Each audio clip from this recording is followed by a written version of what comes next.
إن الحمد لله نحمده ونستعينه ونستغفره ونعوذ بالله من شرور أنفسنا ومن سيئات أعمالنا من يهده الله فلا مضل له ومن يضلل فلا هادي له وأشهد أن لا إله إلا الله وحده لا شريك له وأشهد أن محمدا عبده ورسوله صلى الله تعالى عليه وعلى آله وصحبه وسلم تسليما كثيرا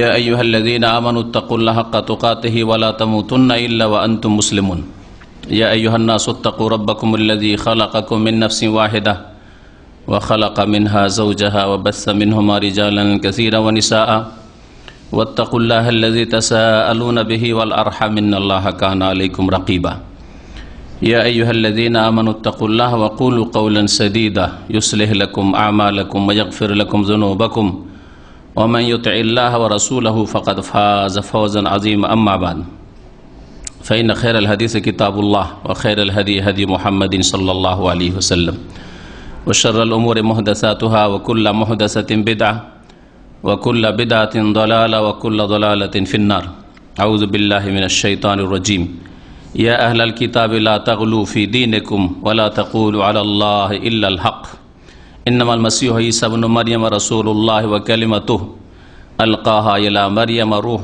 منه فآمنوا بالله ورسله ولا تقولوا ثلاثة انتهوا خيرا لكم الآية সম্মানিত শ্রোতা মণ্ডলী, আল্লাহ পাক রব্বুল আলমিনের যাবতীয় প্রশংসা যে আল্লাহ পাক রব্বুল আলমিন তার মনোনীত দিন মানব জাতির উদ্দেশ্যে জিবরাইল আলাইহিস সালামের মাধ্যমে মুহাম্মদ রাসূলুল্লাহ সাল্লাল্লাহু আলাইহি সাল্লামের উপর নাজিল করেছেন। সেই দিন হচ্ছে মধ্যম পন্থা, যেই দিনে নেই বাড়াবাড়ি আর নেই কোনো রকমের ত্রুটি ঘাটতি। আল্লাহ পাক রব্বুল আলামিন সেই দিনকে বড় সহজ করেছেন। সালাত এবং সালাম নাজিল হোক মুহাম্মদ রাসূলুল্লাহ সাল্লাল্লাহু আলাইহি সাল্লামের উপর, যিনি বলেছেন আদ-দীন ইউসর, দিন হচ্ছে বড় সহজ। দিন ইসলাম তার প্রত্যেকটি বিধি বিধান, জীবনের প্রত্যেকটি ক্ষেত্রে হিদায়াতনামা, দিক নির্দেশনা, ইসলামিক শিক্ষা হচ্ছে বড় সহজ, জানাও সহজ, মেনে নেওয়াও সহজ, পালন করাও সহজ। দিনে ইসলামে এমন কোনো আকিদা, দিনী বিশ্বাস অথবা ইবাদত অথবা বৈধ অবৈধ হুকুম আহকাম, হালাল হারাম, এমন কোনো কঠিন বিষয় নেই যেটা পালন করা মানুষের জন্য মুশকিল হয়। আজকের বিষয়বস্তু হচ্ছে ধর্ম সম্পর্কে, দিন সম্পর্কে, বাড়াবাড়ি সম্পর্কে, বিশেষ করে দিন নিয়ে বাড়াবাড়ি সম্পর্কে। দুনিয়ার ক্ষেত্রে মানুষ বাড়াবাড়ি করে থাকে, তবে একজন মুসলিমের দুনিয়া দিন থেকে পৃথক নয়। এই জন্য দিনের সম্পর্কে, ইসলাম সম্পর্কে বাড়াবাড়ি বা ইসলামের দৃষ্টিতে বাড়াবাড়ি করা, এই বিষয়টি আলোচনা করতে গিয়ে দুনিয়ার বিষয়গুলিও আসতে পারে। আল্লাহ পাক রব্বুল আলামিন তার কোরআন কারীমের একাধিক আয়াতে বাড়াবাড়ি নিষেধ করেছেন, এবং এই বাড়াবাড়ি হচ্ছে বিজাতিদের চরিত্র, আদর্শ। ইহুদি, নাসারা এবং যেসব জাতি বিগত যুগে চলে গেছে তাদের চরিত্র, তারা ধর্ম নিয়ে বাড়াবাড়ি করেছে। কিন্তু দিন ইসলামে বাড়াবাড়ি বর্জনীয়। এই বাড়াবাড়ির বেশ কিছু নজির, উদাহরণ আল্লাহ পাক কোরআনে কারীমে পেশ করেছেন, যেগুলি আগের লোকেরা করেছে আর সেগুলি থেকে সতর্ক করেছেন। আকিদার ক্ষেত্রে বাড়াবাড়ি হোক, ইবাদত বন্দেগীর ক্ষেত্রে বাড়াবাড়ি হোক, হালাল হারাম, বৈধ অবৈধর ক্ষেত্রে বাড়াবাড়ি হোক, মানুষের অধিকার প্রাপ্যের ক্ষেত্রে বাড়াবাড়ি হোক, আদান প্রদানের ক্ষেত্রে বাড়াবাড়ি হোক, যেভাবে কোনো ক্ষেত্রে হোক, বাড়াবাড়ি দিন ইসলামে বর্জনীয়। আল্লাহ পাক রব্বুল আলামিন সূরা নিসার আয়াত নম্বর ৭১ ইরশাদ করছেন, ইয়া আহলাল কিতাব, হে কিতাব ধারণকারী জাতি। আহলি কিতাব ইহুদিদেরকে আর খ্রিস্টানদেরকে বলা হয়েছে। মুসা আলাইহিস সালামের ওপর কিতাব তাওরাত নাযিল হয়েছে, মুসা আলাইহিস সালামের অনুসরণের দাবিদার ইহুদিরা, তাদেরকে বোঝানো হয়েছে। ঈসা আলাইহিস সালামের ওপর ইনজিল নাযিল হয়েছে, আল্লাহ পাকের আসমানি কিতাব, তারা ইনজিলে বিশ্বাসী হওয়ার দাবিদার। ঈসা আলাইহিস সালামের অনুসারী হওয়ার দাবিদার, সুতরাং তাদেরকে সম্বোধন করে বলা হয়েছে কোরআন কারীমের বেশ কিছু আয়াত, ইয়া আহলাল কিতাব, হে আহলে কিতাব, হে ওই সব মানুষরা যাদেরকে কোন যুগে কিতাব দেওয়া হয়েছিল।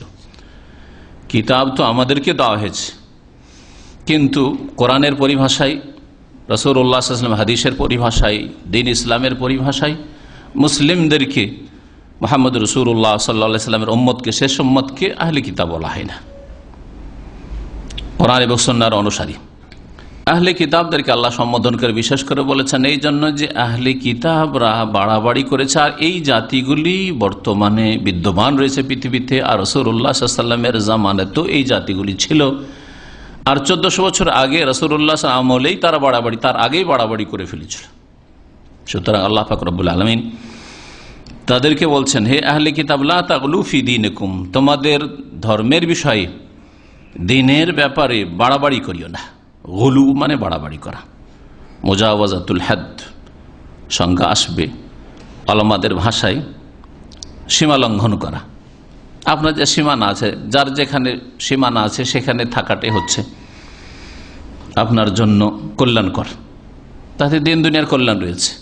যখন সীমানা অতিক্রম করবেন তখন আপনি বাড়াবাড়ি করলেন, তাতে নিজেকে ক্ষতিগ্রস্ত করবেন, অন্যকে ক্ষতিগ্রস্ত করবেন। যে কোনো জায়গায় আপনারা চাকরি করেন, সেখানে আপনার কর্মের একটা ক্ষেত্র আছে, আপনি নিজের কাজ নিয়ে ব্যস্ত থাকেন, অন্যর কাজে আপনি যেন না, অন্যের যে ময়দান রয়েছে, ফিল্ড রয়েছে, ওখানে আপনি যেন না।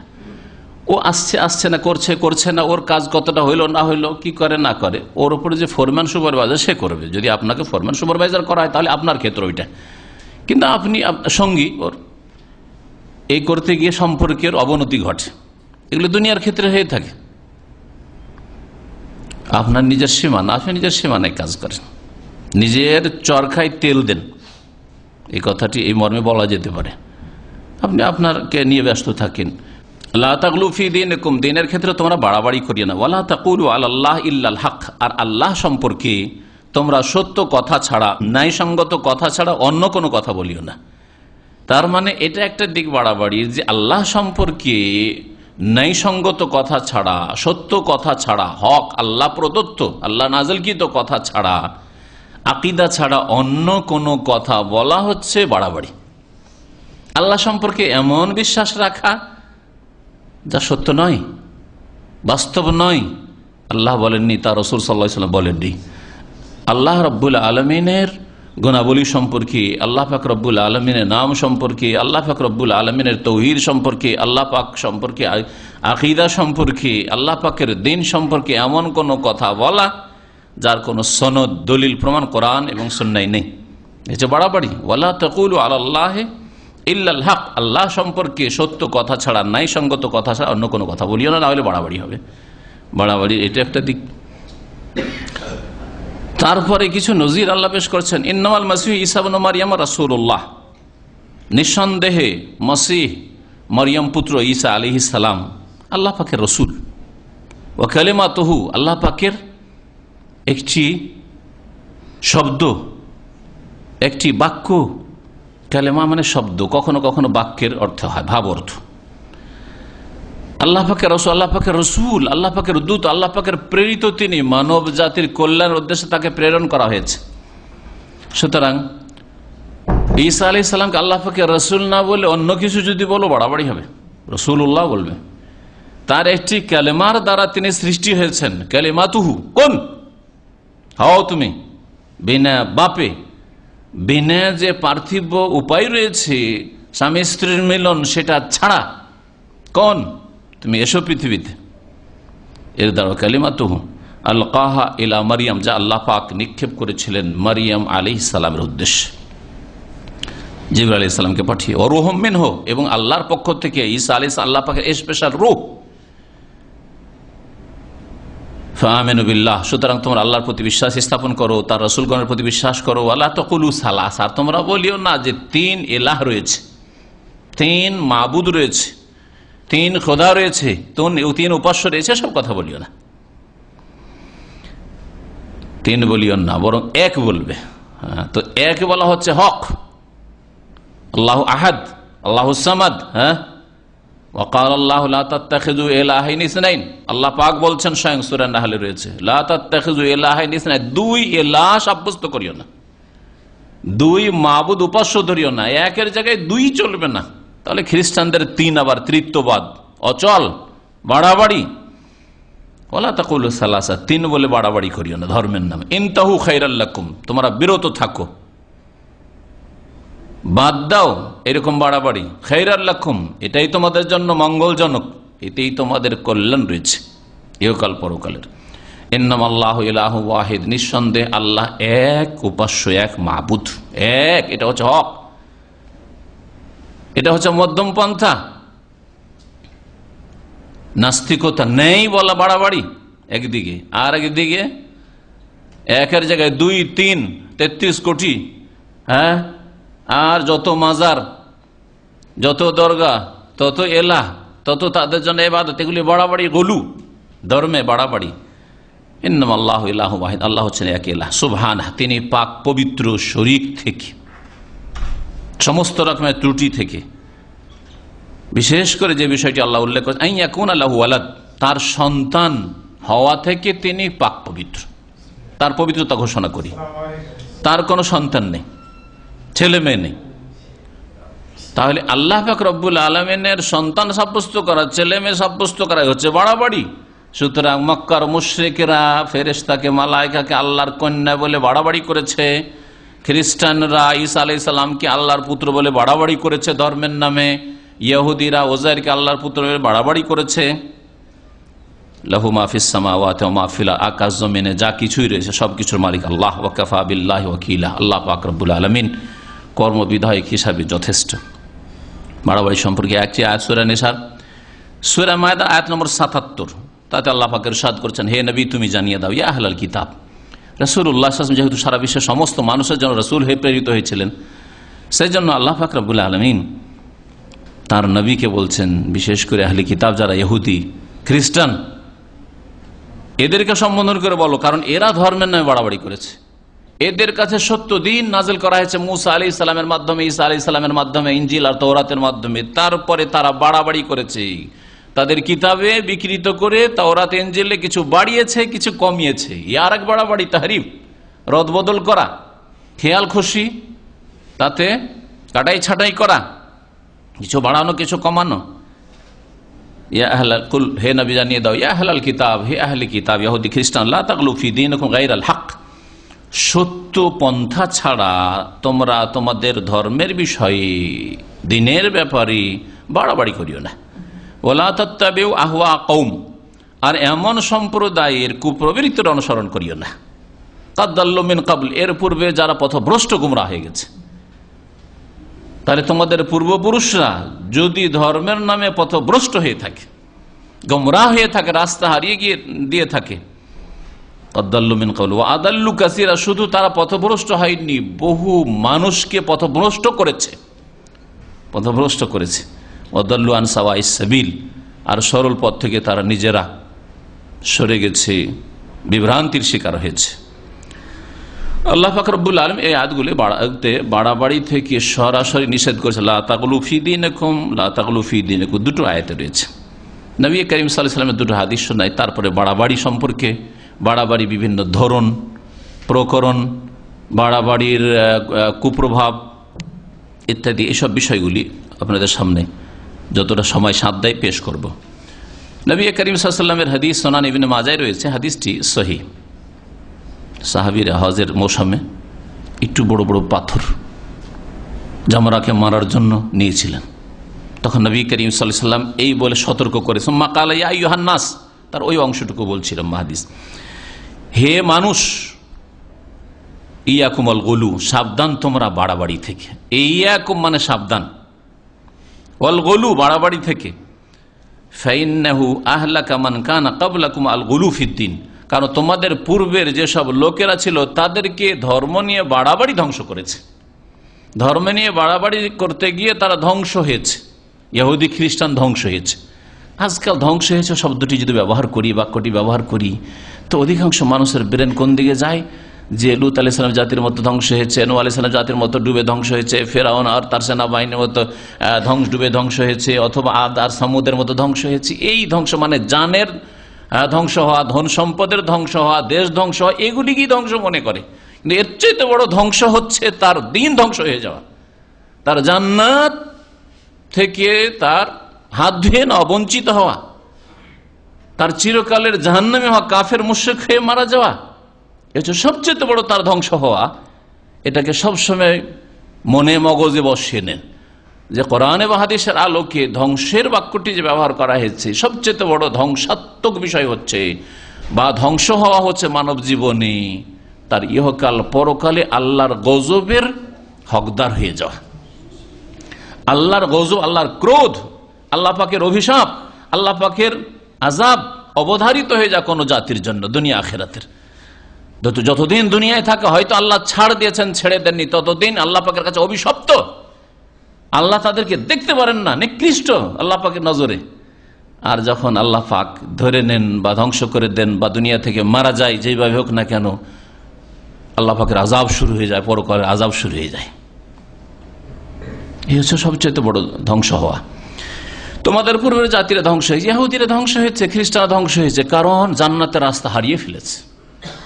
মাতাউন কালিল, অল্প কিছুদিনের ধন সম্পদ আর ভোগবিলাস আর নেতৃত্ব আর ক্ষমতা আর দুনিয়ায় দাপট, সুম্মা মাওয়াহুম জাহান্নাম, আর তারপরে শেষ পরিণাম চিরকাল জাহান্নামে থাকতে হবে। যতই বড় শাসক হোক না কেন, আর যতই বড় ক্ষমতার মালিক হোক না কেন, আর যতই বড় ধনাঢ্য হোক না কেন, কিন্তু মাতাউন কালিল, অল্প দিনের ভোগের সামগ্রী। আল্লাহ বলছেন কত ভোগ করবে? ইয়াজিদের মতো লোক, তার সম্পর্কে বাড়াবাড়ি হয়েছে, দুই দিক থেকে বাড়াবাড়ি হয়েছে। যারা পক্ষ নিয়েছে হয়তো তারা বাড়াবাড়ি করেছে, আর যারা বিপক্ষে আছে তারা চরম বাড়াবাড়ি করেছে, যার ফলে বাড়াবাড়ি করে তারা তাকে কাফের আর ইসলাম থেকে বের করে দেওয়া, আর সমস্ত রকমের মিথ্যা আর কিছু মরিচ মশলা দিয়ে তার উপর অপবাদ দেওয়া, সবকিছুই বৈধ করে নিয়েছে। আর বছরে একবার এটা করতে হবে। বাড়াবাড়ি করতে গিয়েই ধ্বংস হয়েছে এইরকম দুটি জাতি। কিন্তু জানেন, অল্প বয়স পেয়েছে মাত্র, এত দুনিয়ার আর গদির আর নেতৃত্বের লোভ লালসা করে আর শত্রু প্রতিপক্ষকে দমন করতে গিয়ে আর দমন নীতি অবলম্বন করে তারপরে কিছুই পায়নি, মাত্র কিছু দিনের নেতৃত্ব, আর তারপরে কিছুই পায়নি। সুবহানাল্লাহ, দুনিয়া শেষ, তারপরে আফদা ইলা মা কাদ্দাম, যা করেছে তা পেয়ে গেছে। সকলে যা করেছে তা পেয়ে গেছে, ভালো করলে ভালো অবশ্যই পেয়েছে, আর মন্দ করলে অবশ্যই তা পেয়েছে। আর শুধু তার কথাই বলছে না, সকলের কথা বলছে। আপনার কথাও বলছে আর আমার কথাও বলছি। যে ব্যক্তি দুনিয়া থেকে চলে যায়, নবী কারীম সাল্লাল্লাহু আলাইহি ওয়াসাল্লাম বলেছেন, লা তাসুবুল আমওয়াত, মৃত ব্যক্তিকে গালমন্দ করে লাভ না, গালমন্দ করি না। ফাইন্নাহু কাদ আফদা ইলা মা কাদ্দাম, যা করেছে অগ্রিম, যা পাঠিয়েছে আল্লাহ পাকের কাছে, পাপ পাঠিয়েছে কি নেকি পাঠিয়েছে, পুণ্য পাঠিয়েছে, আফজা সেখানে পৌঁছে গেছে। জান্নাতে যাওয়ার কাজ পাঠিয়েছে, আকীদা আমল পাঠিয়েছে, জান্নাতে রাস্তায় পৌঁছে গেছে। আর যদি জাহান্নামে যাওয়ার কাজ আর আকীদা আর বিশ্বাস আর আমল আর আখলাক যদি পেশ করে থাকে, অগ্রিম পাঠিয়ে থাকে আল্লাহ পাকের কাছে তার কর্মলিপিতে, আমল নামাতে, তাহলে আফজা পৌঁছে গেছে সেখানে। তোমার ভালো মন্দ বলে লাভ নেই। বিশেষ করে মন্দ বলতে নিষেধ করা হয়েছে, নবী করিম সাল্লাল্লাহু আলাইহি ওয়াসাল্লাম বলছেন। তো বলছিলাম কি, বাড়াবাড়ি। নবী করিম সাল্লাল্লাহু আলাইহি ওয়াসাল্লাম বলছেন যে ধ্বংস হয়েছে আগের জাতিরা বাড়াবাড়ি করার কারণে। আব্দুল্লাহ ইবনে মাসউদ রাদিয়াল্লাহু তাআলা আনহু থেকে আরেকটি হাদিস সহিহ মুসলিমে রয়েছে, বর্ণনা করি। নবী করিম সাল্লাল্লাহু আলাইহি ওয়াসাল্লাম বলছেন, হালাকাল মুতানাত্তিউন, যারা বাড়াবাড়ি করে, সীমা লঙ্ঘন করে, তারা ধ্বংস হয়েছে, তাদের সর্বনাশ হয়েছে। হালাকা, ধ্বংস হয়েছে। দুনিয়ার কিছু দিনের ভোগ বিলাস আর খুব আয়েশ আরামের জীবন পেয়েছে, টাকার অভাব নেই, আরামের অভাব নেই, যেখানে হাত দিয়েছে সেখানে ফলন, এতে ধোকা খাওয়ার কিছু নেই। এটা সবাইকে আল্লাহ দেন। দুনিয়া কাফেরকেও দেন আর মুমিনকেও দেন, সৎকেও দেন আর অসৎকেও দেন, ভালোকেও দেন মন্দকেও দেন, চরিত্রহীনকেও দেন, সবাইকে আল্লাহ দেন। আল্লাহ দ্রোহী নাস্তিক, আল্লাহকে রাত দিন গাল দেয়, তাকেও আল্লাহ দেন। কারণ দুনিয়া আল্লাহ পাকের কাছে তুচ্ছ, আর দুনিয়া বদলার জগতও নয়, দুনিয়া প্রতিফলের জন্য নয় যে প্রতিফলন এখানেই হবে। দুনিয়া হচ্ছে কর্মজগৎ, আর আল্লাহ পাক রব্বুল আলামিন খেলনা ঘরে ছেড়ে রেখেছেন। কেমন খেলা করো দেখি, দুনিয়ায় ভাঙচুর করো, নাশকতার কাজ করো, দুনিয়ায় আল্লাহ দ্রোহিতা করো, নাকি আল্লাহর আনুগত্য প্রকাশ করো? এটাই দেখতে চান। লিয়াবলুয়াকুম আইয়ুকুম আহসানু আমালা। আল্লাহ পরীক্ষা করতে চান যে তোমাদের মধ্যে কে কত ভালো কাজ করে আসতে পারে, কে কত ভালো কাজ করে আসতে পারে। নবী করিম সাল্লাল্লাহু আলাইহি ওয়াসাল্লাম বলছেন, হালাকাল মুতানাত্তিউন, যারা বাড়াবাড়ি করে তারা ধ্বংস হয়েছে। কালাহা সালাসান, তিনবার করে হালাকাল মুতানাত্তিউন, হালাকাল মুতানাত্তিউন, হালাকাল মুতানাত্তিউন। যারা বাড়াবাড়ি করে তারা ধ্বংস হয়েছে, ধ্বংস হয়েছে। এই তানাত্তু কাকে বলা হয়? বলছেন আত-তাশাদ্দুদ ফি গায়রি মাওযি'ত তাশদীদ, যেখানে ইসলামে কঠোরতা নেই সেখানে কঠোরতা অবলম্বন করা। যেখানে সহজ করা হয়েছে আপনি কঠিন করে দেবেন, এটা হচ্ছে তানাত্তু, এটা হচ্ছে বাড়াবাড়ি, কঠোরতা নেই। এর মানে এই নয় যে আপনাকে কঠিন লাগছে বলেই সেটা হচ্ছে বাড়াবাড়ি আর সেটাই কঠোরতা, না, এরকম নয়। যে ফজর নামাজ পড়ে না তাকে ফজর নামাজ পড়ে তাকে কঠোরতা লাগছে, জামাতে ফজরে 2 ঘন্টা 3 ঘন্টা ঘুম হয় না, ছোট রাত, আর টেনশনে আছি, ব্যাচেলর মানুষ, অবিবাহিত মানুষ, অথবা ফ্যামিলি দূরে আছে, অনেক চিন্তায় আছি, এই সেই, ঘুম হয় না। আর ফজরে কেউ যদি যেতে বলে ফজরে না গেলে আপনার মধ্যে মোনাফিকি চরিত্র রয়েছে, মোনাফিকি মুক্ত হইতে পারবো, যে বাড়াবাড়ি কথা না, কখনো বাড়াবাড়ি নাই। নামাজ ত্যাগ করলে কুফরি হয়ে যায়, কখনো বাড়াবাড়ি কথা নেই, কারণ এটা হচ্ছে কোরআন এবং হাদিসের কথা। আপনি আপনার প্রকৃতিকে বিকৃত করে ফেলেছেন পাপ দিয়ে, অন্যায় দিয়ে, যার ফলে আপনাকে বাড়াবাড়ি লাগছে। তো যেখানে ইসলামে কঠোরতা নেই সেখানে যদি কঠোরতা অবলম্বন করেন, এটা হচ্ছে তানাত্তু, বাড়াবাড়ি করা, এটা হচ্ছে গুলু। আর এমনিতে আপনি নিজের পক্ষ থেকে আপনার রুচিতে বাড়াবাড়ি না, আপনার রুচির ওপর কোনটা বাড়াবাড়ি আর কোনটা ঘাটতি, কোনটা কমতি, এসব ছেড়ে দেওয়া হয়নি। আল্লাহ পাক তার সীমারেখাও নির্ধারণ করেছেন।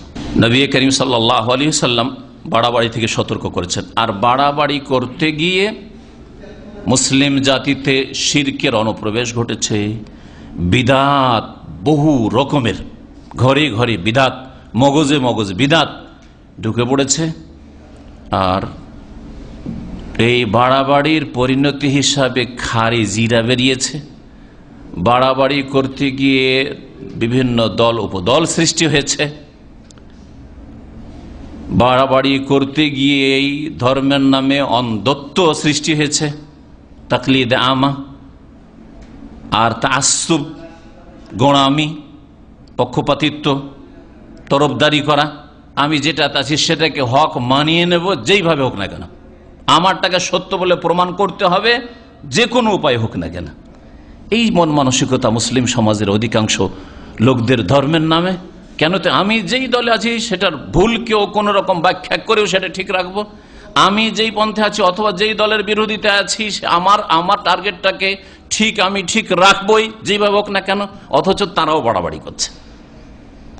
হ্যাঁ, তাদের মধ্যে বেশ কিছু বাড়াবাড়ি, কিন্তু নিজের বাড়াবাড়ি নজরে আসে না, অন্যদের বাড়াবাড়িটা শুধু নজরে আসে। আজকাল সবচেয়ে বড় রোগ হচ্ছে আমাদের নিজের দোষ নিজে নজরে আসে না। আমার মধ্যে ত্রুটি রয়েছে, সেটা আমার নজরে আসে না। আপনার মধ্যে ত্রুটি রয়েছে, ও নিজে নজরে আসে না। আপনার পরিবারের ত্রুটি রয়েছে, নজরে আসে না। অপরের পরিবার কি করছে ওইটা নজরে আসছে। জনসাধারণ প্রজাতে ত্রুটি রয়েছে, এইটা নজরে আসে না। সরকার কি করছে, প্রশাসন কি করছে, ওইটা নজরে আসছে। আবার এর বিপরীতটাও, প্রশাসনের নিজের ভুল ত্রুটি নজরে আসে না, তাদের জনসাধারণ কি করছে ওইটা নজরে আসছে। যার ফলে সমস্যার সমাধান হয় না, আল্লাহর জমিনে শান্তি কায়েম হয় না। বাড়াবাড়ি থেকে সকল স্তরের লোকেরা যতক্ষণ পর্যন্ত মুক্ত না হবে, ততক্ষণ পর্যন্ত আল্লাহর জমিনে শান্তি কায়েম হবে না। আর সেটা হচ্ছে ইসলাম। ইসলাম মানে শান্তি। ইসলাম হচ্ছে মধ্যম পন্থা। ইসলামে নেই বাড়াবাড়ি, আর নেই আপনার রুচির ওপরে ছেড়ে দেওয়া, যে যেটা ইচ্ছা মনে করবেন, ওই রুচি মনে করবেন যে এটা রুচির খেলাফ হচ্ছে, সেজন্য বাড়াবাড়ি করে দিলাম, এইটাও নেই। ইসলাম আল্লাহ পাকের পূর্ণাঙ্গ জীবন বিধান সম্পূর্ণ করে দেওয়া ওহির মাধ্যমে। আর কারো কাছে ওহি আসবে না। ওহির দরজা প্রিয় নবী মুহাম্মদ রাসূলুল্লাহ সাল্লাল্লাহু আলাইহি সাল্লামের ইন্তেকালের সাথে বন্ধ হয়ে গেছে। দিন কমপ্লিট হয়ে গেছে। দিনে আর কিছু বাড়াবার রাস্তা নেই, এই রাস্তায় বাড়াবাড়ি করা হয়েছে।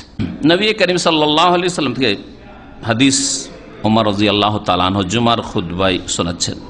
আব্দুল্লাহ আব্বাস শুনছেন খুতবা, আর খুতবা দিচ্ছেন কে? ওমর রাদিয়াল্লাহু ইয়াকুলু আলাল মিম্বার, মিম্বারে চড়ে খুতবা দিচ্ছেন। সামিআতুন নবী সাল্লাল্লাহু আলাইহি ওয়াসাল্লাম, নবী করিম সাল্লাল্লাহু আলাইহি ওয়াসাল্লামকে বলতে শুনেছি, ইয়াকুল লা তুতরুনি কামা আতরাতিন নাসা ঈসা ইবনে মারইয়াম, আমার সম্পর্কে বাড়াবাড়ি করিও না, অথচ সবচেয়ে শ্রেষ্ঠ মানুষ, সবচেয়ে উত্তম মানুষ, সবচেয়ে উত্তম মানুষ, তার বৈশিষ্ট্য সম্পর্কে, তার গুণাবলী সম্পর্কে, তার প্রশংসা সম্পর্কে বলে শেষ করা যাবে না। আল্লাহ পাক যে কত মর্যাদা দান করেছেন প্রিয় নবী মুহাম্মদ রাসূলুল্লাহ সাল্লাল্লাহু আলাইহি ওয়াসাল্লামকে, কিন্তু তার ক্ষেত্রেও আবার একটা সীমানা আছে। ওর পরে যদি বাড়াবাড়ি করেন তো আল্লাহর হক তখন কাড়া শুরু করবেন, আল্লাহর হকে ডাকাতি করা শুরু করবেন, আল্লাহর হক চুরি করে তখন অন্যকে দেওয়া শুরু করবেন।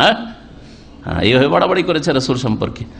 আর এই আশঙ্কা ছিল রাসূলুল্লাহ সাল্লাল্লাহু আলাইহি ওয়াসাল্লামের, যার ফলে 1400 বছর আগে সতর্ক করে, যখন সাহাবীরা বাড়াবাড়ি করেননি তার সম্পর্কে, তখন তিনি ভবিষ্যৎবাণী করছেন আর তাদেরকে সতর্ক করছেন। মানে কিয়ামত পর্যন্ত প্রত্যেক মানুষকে সতর্ক করছেন, বিশেষ করে প্রত্যেক মুসলিম যারা আল্লাহ পাকের ওয়াহদানিয়াতে বিশ্বাসী, রাসূলুল্লাহ সাল্লাল্লাহু আলাইহি ওয়াসাল্লামের রিসালাতে বিশ্বাসী, কোরআনে কারীম বিশ্বাসী, তাদেরকে উপদেশ দিতে গিয়ে বলছে লা তুতরুনি, আমার সম্পর্কে বাড়াবাড়ি করেন, কামা তারাতিন নাসারা, যেমন খ্রিস্টানরা বাড়াবাড়ি করেছে ঈসা ইবনে মারইয়াম, মারইয়াম পুত্র ঈসা আলাইহিস সালাম সম্পর্কে। ঈসা আলাইহিস সালামকে আল্লাহ পাক আব্দুল্লাহ ওয়া রাসূলুহু, আল্লাহ পাকের দাস, আল্লাহ পাকের গোলাম আর তার রাসূল করলেন। তারা ইবনুল্লাহ করে দিল, আল্লাহর পুত্র বানিয়ে দিল। বাড়াবাড়ি করেছে, আমার সম্পর্কে বাড়াবাড়ি করবে না। ফাইন্নামা আনা আবদুহু, আর অন্যের ফাইন্নামা আনা আবদুন, আমি হচ্ছি একজন বান্দা, আমি হচ্ছি তার বান্দা, আল্লাহ পাকের গোলাম। আব্দ, গোলাম কোনদিন মনিবের মালিকের অংশীদার হইতে পারে না, পার্টনার হইতে পারে না। আমি গোলাম তার, আল্লাহ পাকের গোলাম, শ্রেষ্ঠ গোলাম। সুবহানাল্লাযী আসরা বিআবদিহি, আব্দ বলছে। মেরাজের ক্ষেত্রে আল্লাহ পাক, ইসরার ক্ষেত্রে আল্লাহ বলছেন আব্দ, তার বান্দা। আমি 7 আকাশেও যদি নিয়ে আসি, সিদরাতুল মুনতাহাতেও নিয়ে আসি, আমার বান্দা। তাবারাকাল্লাযী নাযালাল ফুরকান, যদিও তার কাছে জিবরাইল সকাল সন্ধ্যা বহুবার যাচ্ছে হয়তো, আর কোরআন নাযিল করছি, তারপরও তিনি বান্দা। তাবারাকাল্লাযী নাযালাল ফুরকান আলা আবদিহি, বরকতময় সেই সত্তা যিনি তার বান্দার উপর কোরআন নাযিল করছেন।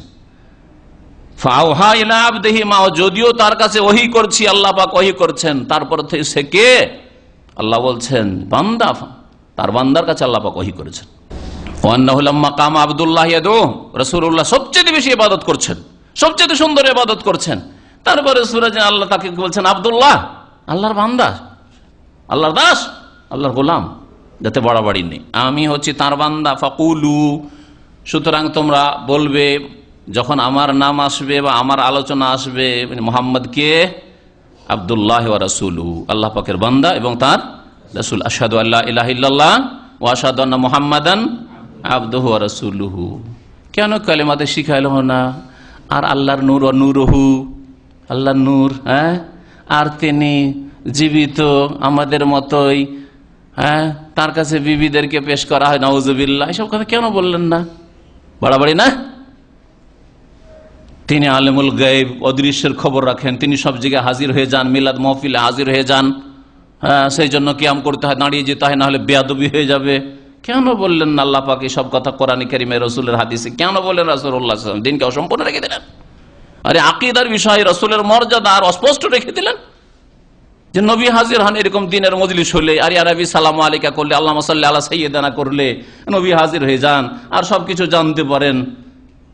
আর তারপর আল্লাহ বলবেন না, তার রাসূলও বলবেন না? তাই অসম্পূর্ণ দিন নাকি? তাহলে বাড়াবাড়ি, আমার সম্পর্কে বাড়াবাড়ি করিও না।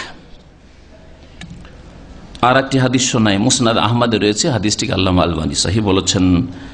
যে হাদিস রয়েছে যে কিছু সাহাবীরা বললেন, ইয়া সাইয়্যিদানা ওয়াবনা সাইয়্যিদানা ওয়া ইয়া খায়রানা ওয়াবনা খায়রানা, নবী করিম সাল্লাল্লাহু আলাইহি ওয়াসাল্লামকে সম্বোধন করতে গিয়ে বললেন, হে আমাদের নেতা। সৈয়দ মানে নেতা, কিন্তু as-sayyid, as-sayyid সত্যিকার অর্থে সৈয়দ, মালিক আল্লাহ পাক রব্বুল আলামিন। সত্যিকার অর্থে মওলা একমাত্র আল্লাহ পাক রব্বুল আলামিন। যদিও মওলার আরো কিছু অর্থ রয়েছে যেগুলি সীমিত অর্থে মানুষের ক্ষেত্রে বলা যেতে পারে, ওই রকম সৈয়দ। সৈয়দ আজকাল সারের ক্ষেত্রে, আজকাল সার যে পশ্চিমারা সার শিখিয়ে দিয়েছে, পশ্চিমারা সার শিখিয়েছে। আলিগড়ের প্রতিষ্ঠাতা যখন আলিগড় প্রতিষ্ঠা করলো, সৈয়দ কি বলছে, সৈয়দ বেরেলভি, তো ওকে করলো কি স্যার সৈয়দ। ওই সার উপাধিটা ইংরেজরা দিয়ে গেছে ভারত উপমহাদেশে, এখনো বড় থেকে সার সার। ওই সারের আরবি হচ্ছে সৈয়দ, সারের আরবি হচ্ছে। এমনি শব্দের দিক থেকে সার বলছেন ইংরেজিতে, সার বলছেন আরবিতে, সৈয়দ চলবে না? চলবে, কিন্তু সত্যিকার অর্থে সৈয়দ আল্লাহ পাক, যার ফলে নবী সাল্লাল্লাহু আলাইহি ওয়াসাল্লামকে যখন সম্বোধন করে সাহাবী বলল, জিয়া সাইয়্যিদানা, হে আমাদের নেতা, আমাদের মালিক, ওয়াবনা সাইয়্যিদানা, এবং আমাদের মালিকের নেতার সন্তান। তারপরে ইয়া খায়রানা, হে আমাদের মধ্যে সর্বশ্রেষ্ঠ। অবশ্যই মুহাম্মদ রাসূলুল্লাহ সাল্লাল্লাহু আলাইহি ওয়াসাল্লাম আমাদের মধ্যে সর্বশ্রেষ্ঠ, এই কথা বাড়াবাড়ি নেই। ওয়াবনু খায়রানা, এবং আমাদের মধ্যে সর্বশ্রেষ্ঠ সন্তান। তার বাবা আব্দুল্লাহ, তিনিও সর্বশ্রেষ্ঠ না? আর দাদা আব্দুল মুত্তালিব তার চেয়ে তো অনেকে সর্বশ্রেষ্ঠ। হ্যাঁ, তারা ঈমান আসেনি, জাহিলিয়াতের যুগে দুনিয়া থেকে বিদায় নিয়েছে, তো কি করে? তাহলে কথাটাতে বাড়াবাড়ি আছে। নবী করিম সাল্লাল্লাহু আলাইহি ওয়াসাল্লাম বললেন যে, শোনো, এটা ভালো কাজ করলে না কিন্তু এইভাবে আমাকে সম্বোধন করে। ওয়াল্লাহি, আল্লাহর কসম করে বলছি, মা ওহিব্বু আন তারফাউনি ফাওকা মানজিলাতি, আমি পছন্দ করি না যে আমার যে মর্যাদা রয়েছে, আমার যে স্থান রয়েছে, সেখান থেকে আমাকে উপরে উঠাবে। আল্লাতী আনজালানি আল্লাহু আযজা ওয়া জাল্লা, যেখানে আল্লাহ পাক আমাকে নামিয়েছেন। আমাকে আল্লাহ নামিয়েছেন কোথায়? রাসূলুল্লাহ আর আব্দুল্লাহ, আল্লাহর বান্দা এবং রাসূল। ওয়া আশহাদু আন্না মুহাম্মাদান আবদুহু ওয়া রাসূলুহু, আর সেখান থেকে উপরে উঠাইবে আল্লাহর নূর। তিনি মারা যান নাই, আমাদের মতো জীবিত আছেন। তারপর তিনি উম্মতের সব খোঁজ খবর রাখেন, আরো যত কিছু বলতে হয়। তারা বাড়াবাড়ি করলে, এই বাড়াবাড়ি বিজাতিদের রোগ আগের যুগ থেকে শুরু হয়েছে। আর নবী করিম সাল্লাল্লাহু আলাইহি ওয়াসাল্লাম ভবিষ্যৎবাণী সহিহ বুখারী মুসলিমের রয়েছে, লা তাত্তাবিউন্না সুনানা মান কানা ক্বাবলাকুম, তোমাদের পূর্বের যে সব জাতিরা ছিল তাদের তোমরা এমন একটা যুগ আসবে, সেই যুগে অন্ধ অনুসরণ করবে, অন্ধ অনুসরণ করবে। শিবরান বে শিবরিন, একেবারে পুরোপুরি শিবির বলা হয় এক বিগত, একটু পার্থক্য থাকবে না। ওরা যদি আধা আধা বাড়াবাড়ি করে থাকে, ওদের ওইভাবেই করবে, অনুসরণ করবে। ওরা যে পাপগুলি করেছে তোমরা পাপ করবে, ওরা যে ভ্রান্ত আকীদা রাখে সেই ভ্রান্ত আকীদা তোমাদের মধ্যে ঢুকে পড়বে। ওরা শিরক করে, তোমরাও শিরক করবে। ওরা কুফরি করেছে, তোমরা কুফরি করবে। ওদের বাড়িতে যেসব পাপ হয়, মুসলিমদের বাড়িতে ওই সব পাপ হয়। ওদের প্রচার মাধ্যমে যেসব পাপ ছড়ানো হয়, পত্র পত্রিকা আর টিভিতে আর রেডিওতে, ওই সব পাপ ছড়ানো মুসলিমদের প্রচার মাধ্যম দিয়ে হয়। তো লা তাত্তাবিউনা সুনানা মান কানা ক্বাবলাকুম, দু চারটা আকীদার বিষয় বলেননি, সার্বিক জীবনে প্রতিটি ক্ষেত্রে মুসলিমরা ধীরে ধীরে আগের যুগের কাফের আল্লাহদ্রোহী যারা ছিল তাদের অন্ধ অনুসরণ করবে। ভবিষ্যৎবাণী 1400 বছর আগে রাসূলুল্লাহ সাল্লাল্লাহু আলাইহি ওয়াসাল্লাম বলছেন, ওয়াজিরান বিজারান, এক হাত যদি বেড়ে থাকে ওরা তোমার এক হাত বাড়বে। হাত্তা লাউ সালাকু জুহরা দাব্বিন, অন্য রিওয়ায়াতে লাউ দাখালু জুহরা দাব্বিন, যদি তারা সান্ডার গর্তে ঢুকে। ইহুদি নাসারা আগের জাতিরা সান্ডার গর্তে, সান্ডার গর্ত আঁকা বাঁকা সোজা থাকে না, বড়ই ঢোকা কষ্টকর। ওতে যদি তারা ঢুকে পড়ে, তোমরা অন্ধ, এখানে যখন ওরা ঢুকেছে তার মানে এতেই কিছু আছে, আমরাও ঢুকবো। আজকে দেখেন শিক্ষার ময়দানে চলে যান, স্কুল কলেজ ইউনিভার্সিটি, শিক্ষা মুসলিম সমাজের শিক্ষা কোন শিক্ষা? যে শিক্ষা পশ্চিমা দেশে আছে। সিলেবাস কোন সিলেবাস? যে সিলেবাস ইউরোপ আর পশ্চিমা দেশগুলিতে আছে, তাই না? শিক্ষা কাঠামো একই রকমের, সহশিক্ষা একই রকমের, অশ্লীলতা একই রকমের, 19-20, ঠিক কিনা? তারপরে আল্লাহদ্রোহিতা, আল্লাহদ্রোহিতা ওখানেও আছে, আল্লাহদ্রোহিতা মুসলিম সমাজের মুনাফিকদের মধ্যে। জীবনের প্রত্যেকটি ক্ষেত্রে অন্ধ হয়ে তাদের গর্তে ঢুকবে। যেসব পাপ কাফের মুশরিকরা নোংরামি করে, ওইসব কথা মুসলিমরা করার জন্য, বৈধতার জন্য জিজ্ঞেস করে। তাদের অর্থনীতি দাঁড়িয়ে আছে সুদের উপর, মুসলিম দেশের অর্থনীতি সুদের উপর দাঁড়িয়ে আছে, বলেন দেখি। পরিবারে বেপরদা, ওদের মেয়েরা, মুসলিমদের মেয়েরা, ওদের মেয়েরা পূর্ব থেকে পশ্চিম লেখাপড়ার জন্য হোক আর ভ্রমণের জন্য, ট্যুরের জন্য, যেখানে হোক দুনিয়া ঘুরে বেড়াচ্ছে। মুসলিম মেয়েকে সুদূর বাংলাদেশ থেকে, ভারত থেকে, পাকিস্তান থেকে, আরো বিভিন্ন দেশ থেকে, কোথায় কানাডা, অস্ট্রেলিয়া, একাই পড়তে পাঠিয়ে দিচ্ছে। ওর জন্য একটা মাহরামের প্রয়োজন, ওর প্রোটেকশনের প্রয়োজন নেই, ওর সুরক্ষা, মানিজ্যতের সুরক্ষা হোক, এইটাও চাই না বাপ মা। আউযু বিল্লাহ, কিভাবে অন্ধ অনুসরণ করেছে, কাফেরদের গর্তে ঢুকেছে। আইনের ক্ষেত্রে, আদালতের ক্ষেত্রে, হ্যাঁ, কোন ডিগ্রির মূল্য রয়েছে? হ্যাঁ, পশ্চিমা আইন কানুন যে পড়ে এসছে, এই ল পড়ে এসছে, সে হচ্ছে ব্যারিস্টার, অমুক দেশ থেকে ব্যারিস্টার হয়ে এসছে, আর সিনিয়র অ্যাডভোকেট হয়ে এসছে, আর অমুক হয়েছে তমুক হয়েছে। কেন? কারণ ওদের বিদ্যাগুলি পড়েছে। লা তাত্তাবিউনা সুনানা মান কানা ক্বাবলাকুম, পূর্বের জাতির অন্ধ অনুসরণ করবে। ওরা যদি সান্ডার গর্তে ঢুকে অসার তাদের জীবনযাপন আর ওদের আইন কানুন, তোমরাও সেই অসারতায় লিপ্ত হবে। সাহাবেরা জিজ্ঞাসা, ইয়া রাসূলুল্লাহ আল ইয়াহুদ ওয়ান নাসারা, কি বলেন আমরা ইহুদি নাসারাদের অন্ধ অনুসরণ করব? আশ্চর্য হচ্ছেন সাহাবাই, কেন এইরকম পরিস্থিতি হবে যে মুসলিমরা তাদের গোলামি করে, মানসিক গোলামি, শারীরিক গোলামি, অর্থনীতির গোলামি, পারিবারিক গোলামি, সব রকম গোলামি, ওরা যা করে তাই করতে হবে আমাদেরকে। নবী করিম সাল্লাল্লাহু আলাইহি সাল্লাম বলছেন, ফামান, তাহলে আর কারা? তোমাদের পূর্বে তো ওইসব জাতিরা রয়েছে, আর ওরাই তো পৃথিবীতে, বাকিগুলো তো ধ্বংস হয়ে গেছে। আদ, সামুদ ওইসব ধ্বংস হয়ে গেছে, লুতের জাতি ধ্বংস হয়ে গেছে, নূহের জাতি ধ্বংস হয়ে গেছে। ইহুদি নাসারাদের অন্ধ অনুকরণ করবে। মুসলিম সমাজে যত পাপ ছড়িয়েছে, যে আমাদের আসল বিষয়বস্তু বাড়াবাড়ি, এটা একমাত্র তাদের অন্ধ অনুসরণ কারণে। আল্লাহ পাক রব্বুল আলামিন এই জন্য বাড়াবাড়ির ক্ষেত্রে আহলে কিতাব ইহুদি খ্রিস্টানদের কথা আল্লাহ পাক উল্লেখ করেছেন। বাড়াবাড়ি সম্পর্কে আল্লাহ পাক রব্বুল আলামিন তার কিছু দৃষ্টান্ত পেশ করেছেন যা আগের যুগের লোকেরা করেছে। ওয়াকালাত ইয়াহুদ উযাইর ইবনুল্লাহ, ইহুদিরা বলতো উযাইর আল্লাহর পুত্র, খ্রিস্টানরা বলতো আল মাসীহ ইবনুল্লাহ, বাড়াবাড়ি। আল্লাহ বলছেন যালিকা কাউলুহুম বিআফওয়াহি, এটা তাদের মুখের কথা, বানানো কথা। ইউযাহিউনা কাওলাল্লাযিনা কাফারু, কাফেরদের কথার সাদৃশ্য কথা, কাফেরদের কথা এটা। কাতালাহুমুল্লাহ, আল্লাহ তাদের সর্বনাশ করুক, আল্লাহ তাদের ধ্বংস করুক। কাতালাহুমুল্লাহ, আল্লাহর যুদ্ধ রয়েছে তাদের বিরুদ্ধে। আন্না ইউফাকুন, কোন দিকে উল্টো ফিরে যাচ্ছে। আমি শিখাইলাম কি উযাইর আল্লাহর বান্দা, আর ঈসা আল্লাহর বান্দা রাসূল, আর এরা বলছে ইবনুল্লাহ, আল্লাহর পুত্র। ইত্তাখাযু আহবারাহুম ওয়া রুহবানাহুম আরবাবা মিন দুনিল্লাহ। আর একটি বাড়াবাড়ি আল্লাহ পাক বলছেন যে ওরা কি করেছে, ইহুদি খ্রিস্টানি কি করেছে, তাদের ধর্মগুরুদেরকে, ইহুদিদের ধর্মগুরুকে, খ্রিস্টানরা তাদের ধর্মগুরুদেরকে, বাবাদেরকে কি করেছে, আরবাব, রব বানিয়ে ফেলেছে, বিধানদাতা বানিয়ে ফেলেছে, আইন রচনাকারী বানিয়ে ফেলেছে, তাদের অধিকার দিয়েছে হালাল হারাম, বৈধ অবৈধ করার। মিন দুনিল, আল্লাহকে বাদ দিয়ে, আল্লাহর বিধান বাদ দিয়ে তাদের বিনা দলিলে কথা মানে। ওয়াল মাসিহ ইবনে মারইয়াম, আর তারা মরিয়ম পুত্র ঈসা আলাইহিস সালামকেও তারা রব হিসাবে গ্রহণ করেছে। ওমা উমিরু ইল্লা লিয়াবুদু ইলাহা ইল্লা আন ইয়াবুদু ইলাহা ওয়াহিদ, অথচ তাদেরকে এক এলার ইবাদতে নির্দেশ দেওয়া হয়েছে। এক আল্লাহর ইবাদত বন্দেগী করো, এক আল্লাহর আদেশ নিষেধ মানো, এক আল্লাহ যা হারাম করেছেন হারাম, সেই আল্লাহ যা হালাল করেছেন তাই হালাল। এই বাড়াবাড়ির কিছু নিদর্শন বা কিছু যেগুলো বলা হয় উদাহরণ আল্লাহ পাক উপমা তুলে ধরেছে সূরা তাওবার আয়াত নম্বর 30-31। তাহলে অন্ধ অনুসরণ করা ধর্মগুরুদের, এটা হচ্ছে কাফের জাতির চরিত্র। তারা এইভাবে বাড়াবাড়ি করেছে।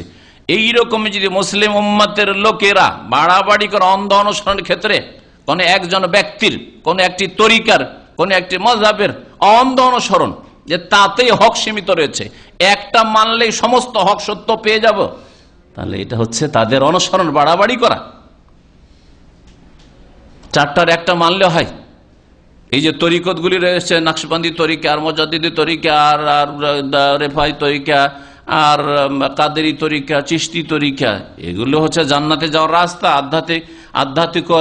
আধ্যাত্মিকতার ক্ষেত্রে উন্নতি করার জন্য উপায়। এগুলো হচ্ছে বাড়াবাড়ি,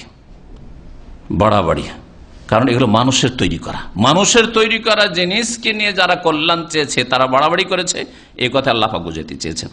ইমাম ইবনে তাইমিয়া রাহমাতুল্লাহ বাড়াবাড়ির সংজ্ঞা সম্পর্কে বলছেন, বাড়াবাড়ির শাব্দিক অর্থ হয় মুজাওয়াজাতুল হাদ ওয়াল কদর, সীমা লঙ্ঘন করা, আর যা আপনার পরিমাণ নিজের রয়েছে ওটা লঙ্ঘন করা।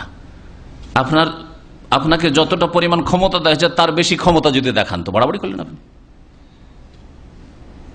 আপনাকে একজন হয়তো ফরমান সুপারভাইজার বানানো হয়েছে, কিন্তু আপনাকে একটা ওয়ার্কার লেবারের এক্সিট লাগাবার ক্ষমতা দেওয়া হয়নি, দিলেন তো এক্সিট, এই কামাটা ছিনিয়ে নিলেন, বাড়াবাড়ি করলেন না?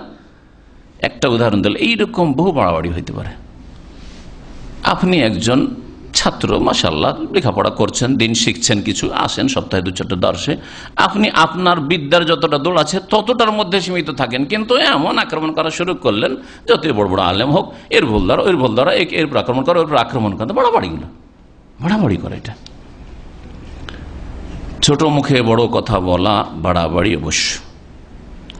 তার জন্য আপনার ওস্তাদ রয়েছে, আপনার ওস্তাদের ওস্তাদ রয়েছে, অনেক তাদেরকে স্মরণ করিয়ে দেন যে এই বিষয়গুলির ওপর তারা স্থিরভাবে সুস্থ মস্তিষ্কে চারিদিকটা অধ্যয়ন করে পড়াশোনা করে তারা আলোচনা করবেন না। আপনি দিলেন একটা গুলি মেরে যায়, বা সংশোধন যদি না, আঘাত তো লাগবে। হ্যাঁ, যদি স্বীকার নাও করতে পারে, স্বীকার করা মানে নিজের টার্গেটটা পুরা করা যায়, হ্যাঁ সংশোধন করবো, এটা হচ্ছে ভালো কথা। কিন্তু সংশোধন করার উদ্দেশ্য চাইতে বেশি কি হচ্ছে যে অ্যাটাক তো করতে পারবো, হ্যাঁ আঘাত তো করতে পারবো, এগুলো বাড়াবাড়ি। ইবনে তাইমিয়া রাহমাতুল্লাহ তার সংজ্ঞা সম্পর্কে বলছেন যে মুজাওয়াজাতুল হাদ্দি কেমন ভাবে সীমা লঙ্ঘন করা, ইউজাদা ফিশ শাইই ফি মাদহি ওয়া যামবি, কোনো কিছুর প্রশংসা করতে গিয়ে বাড়াবাড়ি করা, অথবা কোনো কিছুর কুৎসা বা নিন্দা করতে গিয়ে বাড়াবাড়ি করা।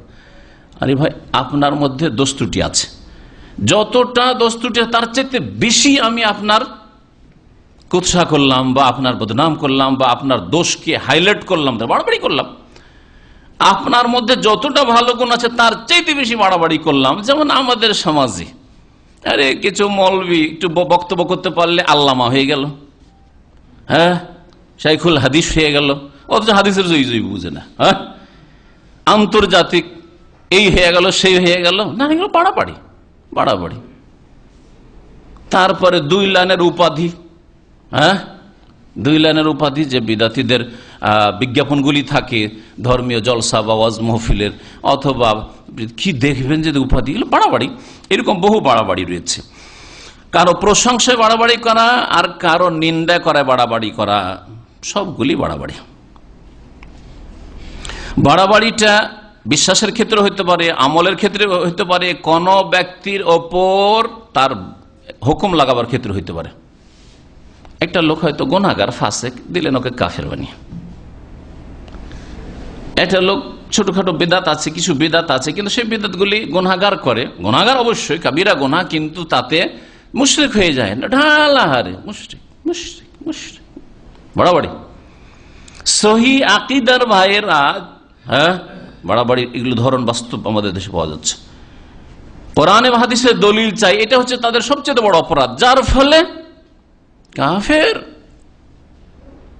কাফের ঢালাহারে কাফের। বিদাতীদের লক্ষণই হচ্ছে এই কাফের শব্দ ব্যবহার করা, এটা বাড়াবাড়ি।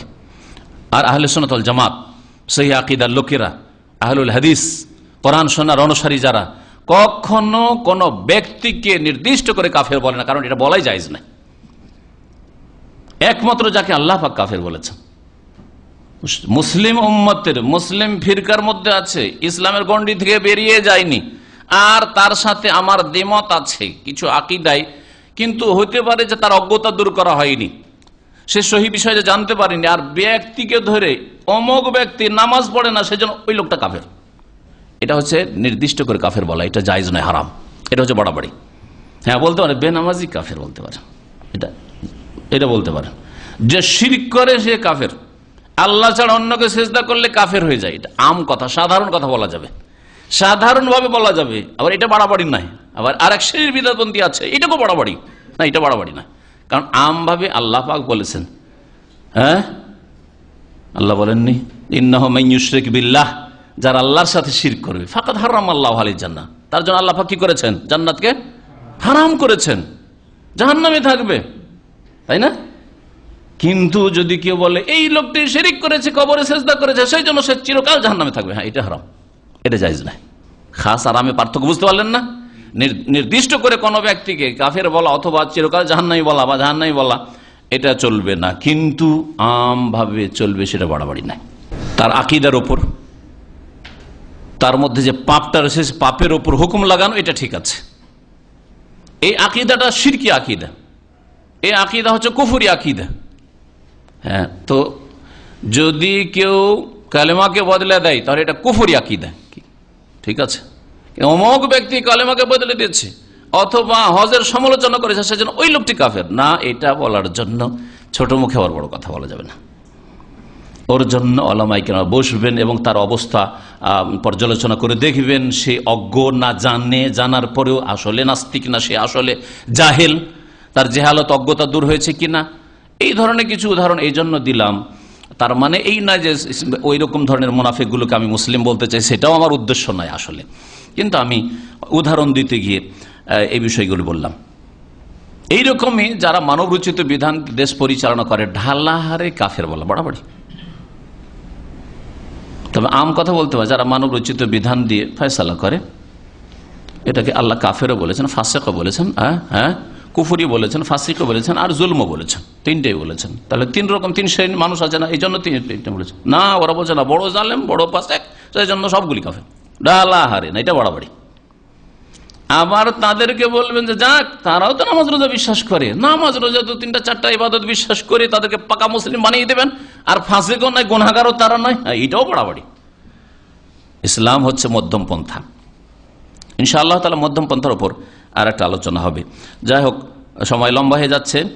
আমি এখন আপনাদের সামনে আলোচনা করব বাড়াবাড়ি কিছু ধরন সম্পর্কে, যে মুসলিম সমাজে ছড়িয়ে রয়েছে, তার কিছু কথা আনুষঙ্গিকভাবে চলে এসছে।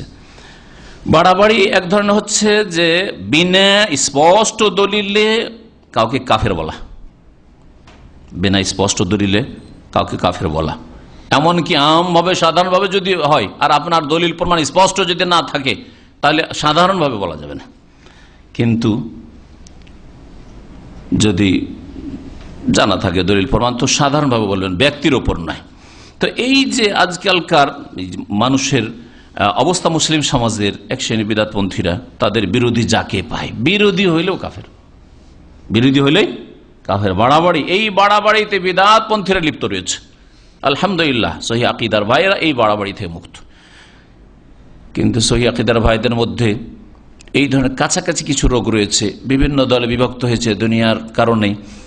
একে অপরকে গুমরাহ বলা, একে অপরকে বিদাতি বলা, দুই একটা মাসলার জন্য এ ওকে বিদাতি, ওকে বিদাতি। কেউ যদি মোনাজাত করে দিল বিদাতি বানিয়ে, অথচ সবগুলো মাসলাই, হয়তো প্রায় মাসলাই সহিহ হাদিস মোতাবেক চলার চেষ্টা করে। আমি বলছি না যে সবগুলিতে তা চলে, কিন্তু চলার চেষ্টা করে, কিন্তু একটা মোনাজাত বলে বিদাতি বানিয়ে দিল। আরেক দল হয়তো একটা ফতুয়াতে ভুল করে, যেরকম ভুল হোক, বয়াতের ফতুয়া হোক, আর কিছু হোক, দিল বিদাতি, বাড়াবাড়ি এগুলো। আর এক দল হয়তো তারা হয়তো ঈদের বিষয়ে তারা দ্বিমত রাখে, যার ফলে হয়তো তারা বলছে যে একদিনে করবো, ওদেরকে বিদাতি। তাহলে এই রোগগুলি আমাদের মধ্যে বিরাজ করছে। একে অপরকে বিদাতি বলা, গুমরাহ বলা, এগুলি বাড়াবাড়ি। তাদের উলামায়ে কেরামদের যদি ইখতিলাফ থাকে, তো ইখতিলাফ তাদের হয়েছে, তাদের যারা অনুসারী রয়েছে তাদেরকে বলবো যে তাদের জন্য যদি স্পষ্ট হয়ে যায় যে আমাদের আলেম সাহেব যেটা ফতোয়া দিয়েছেন, অথবা দলের নেতা সাহেব ফতোয়া দিয়েছেন, সেটা ভুল, তাহলে তার জন্য কখনো সেটা মানা জায়েজ নাই, হারাম।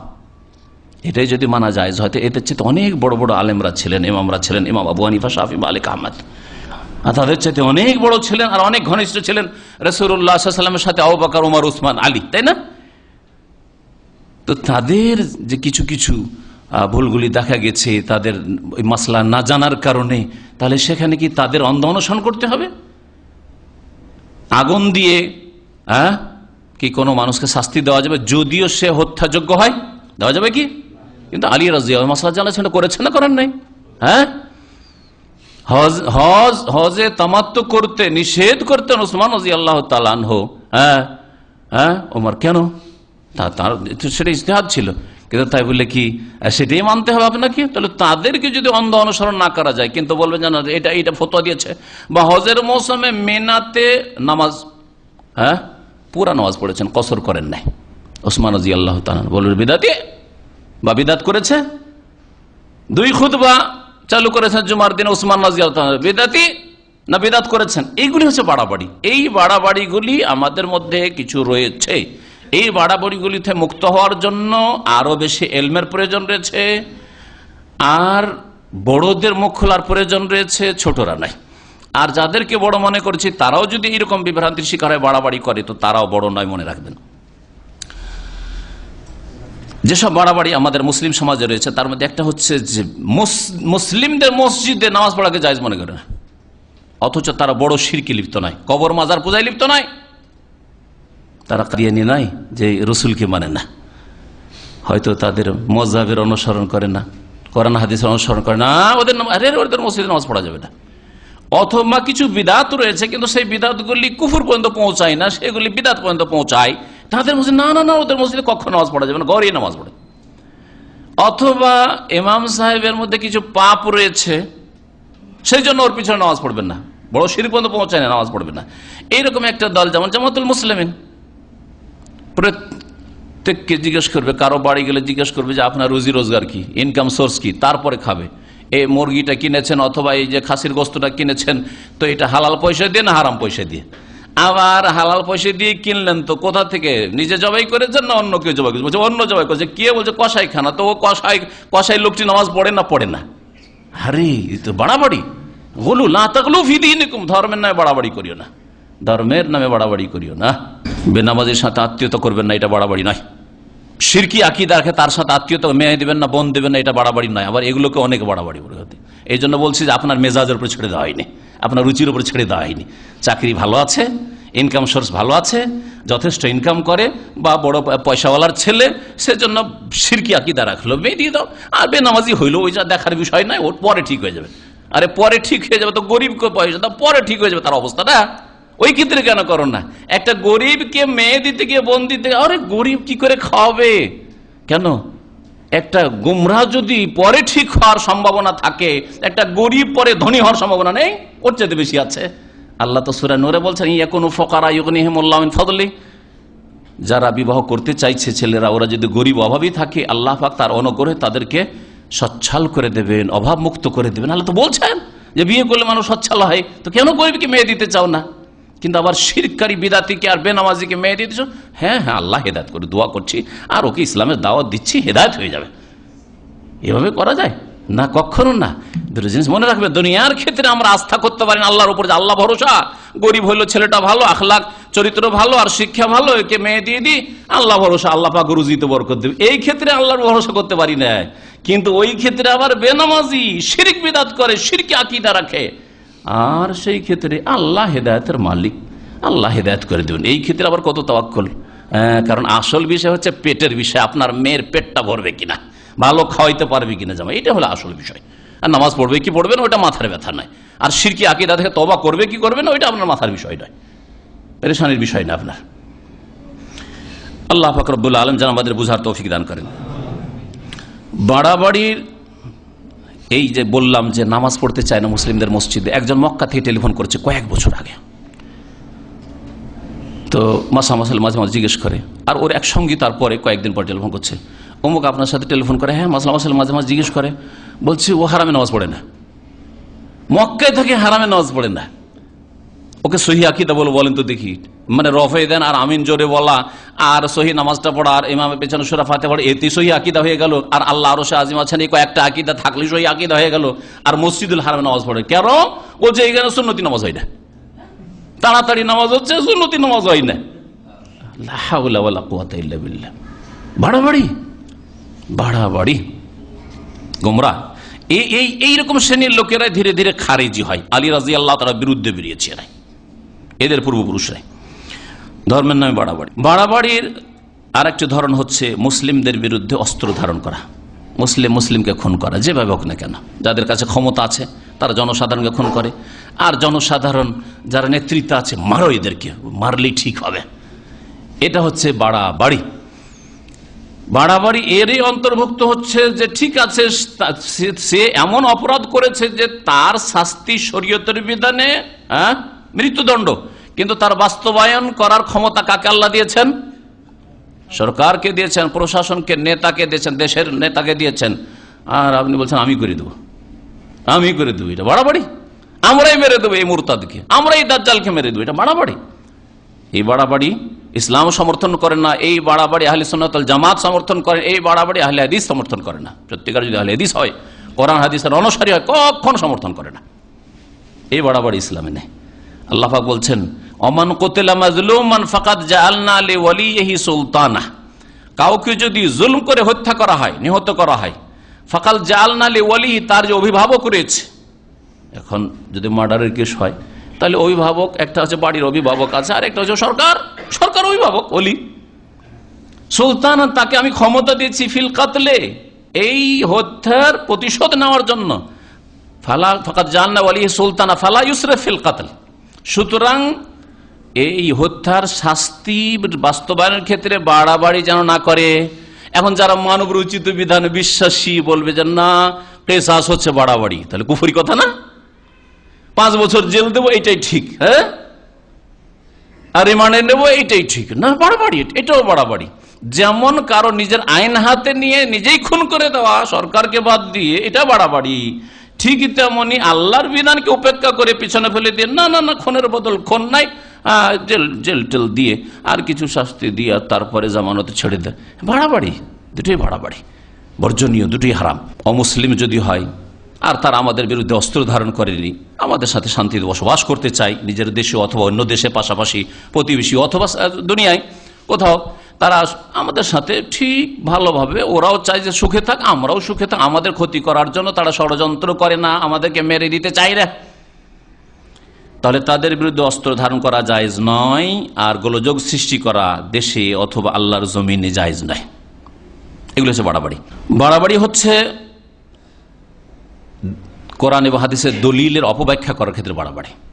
আপনি যেই বিশ্বাসটা রাখেন ওইটাকে ঠিক রাখার জন্য কোরআন এবং হাদিসে বিকৃতি ঘটানো, আর এতে লিপ্ত প্রথম যারা শিরক বিদআতপন্থী, নিজের শিরক বিদআতের সমর্থনের জন্য কোরআনের আয়াতের অপব্যাখ্যা অথবা রাসূলের হাদিসের অপব্যাখ্যা। এক বক্তা ওয়াজ করছে যে ইত্তাবিউ মিল্লাতা ইব্রাহিম হানিফা, আল্লাহ বলছেন তোমরা ইব্রাহিম আলাইহিস সালাম যিনি হানফি ছিলেন, তরজমা করছে বক্তা জাহেল, ভারতে, বুঝছেন না, তো তার মিল্লতের তার তরিকার অনুসরণ করো, মানে তোমরা সব হানফি মজাব। বুঝছেন কি অপব্যাখ্যা? এরকম বহু অপব্যাখ্যা আছে।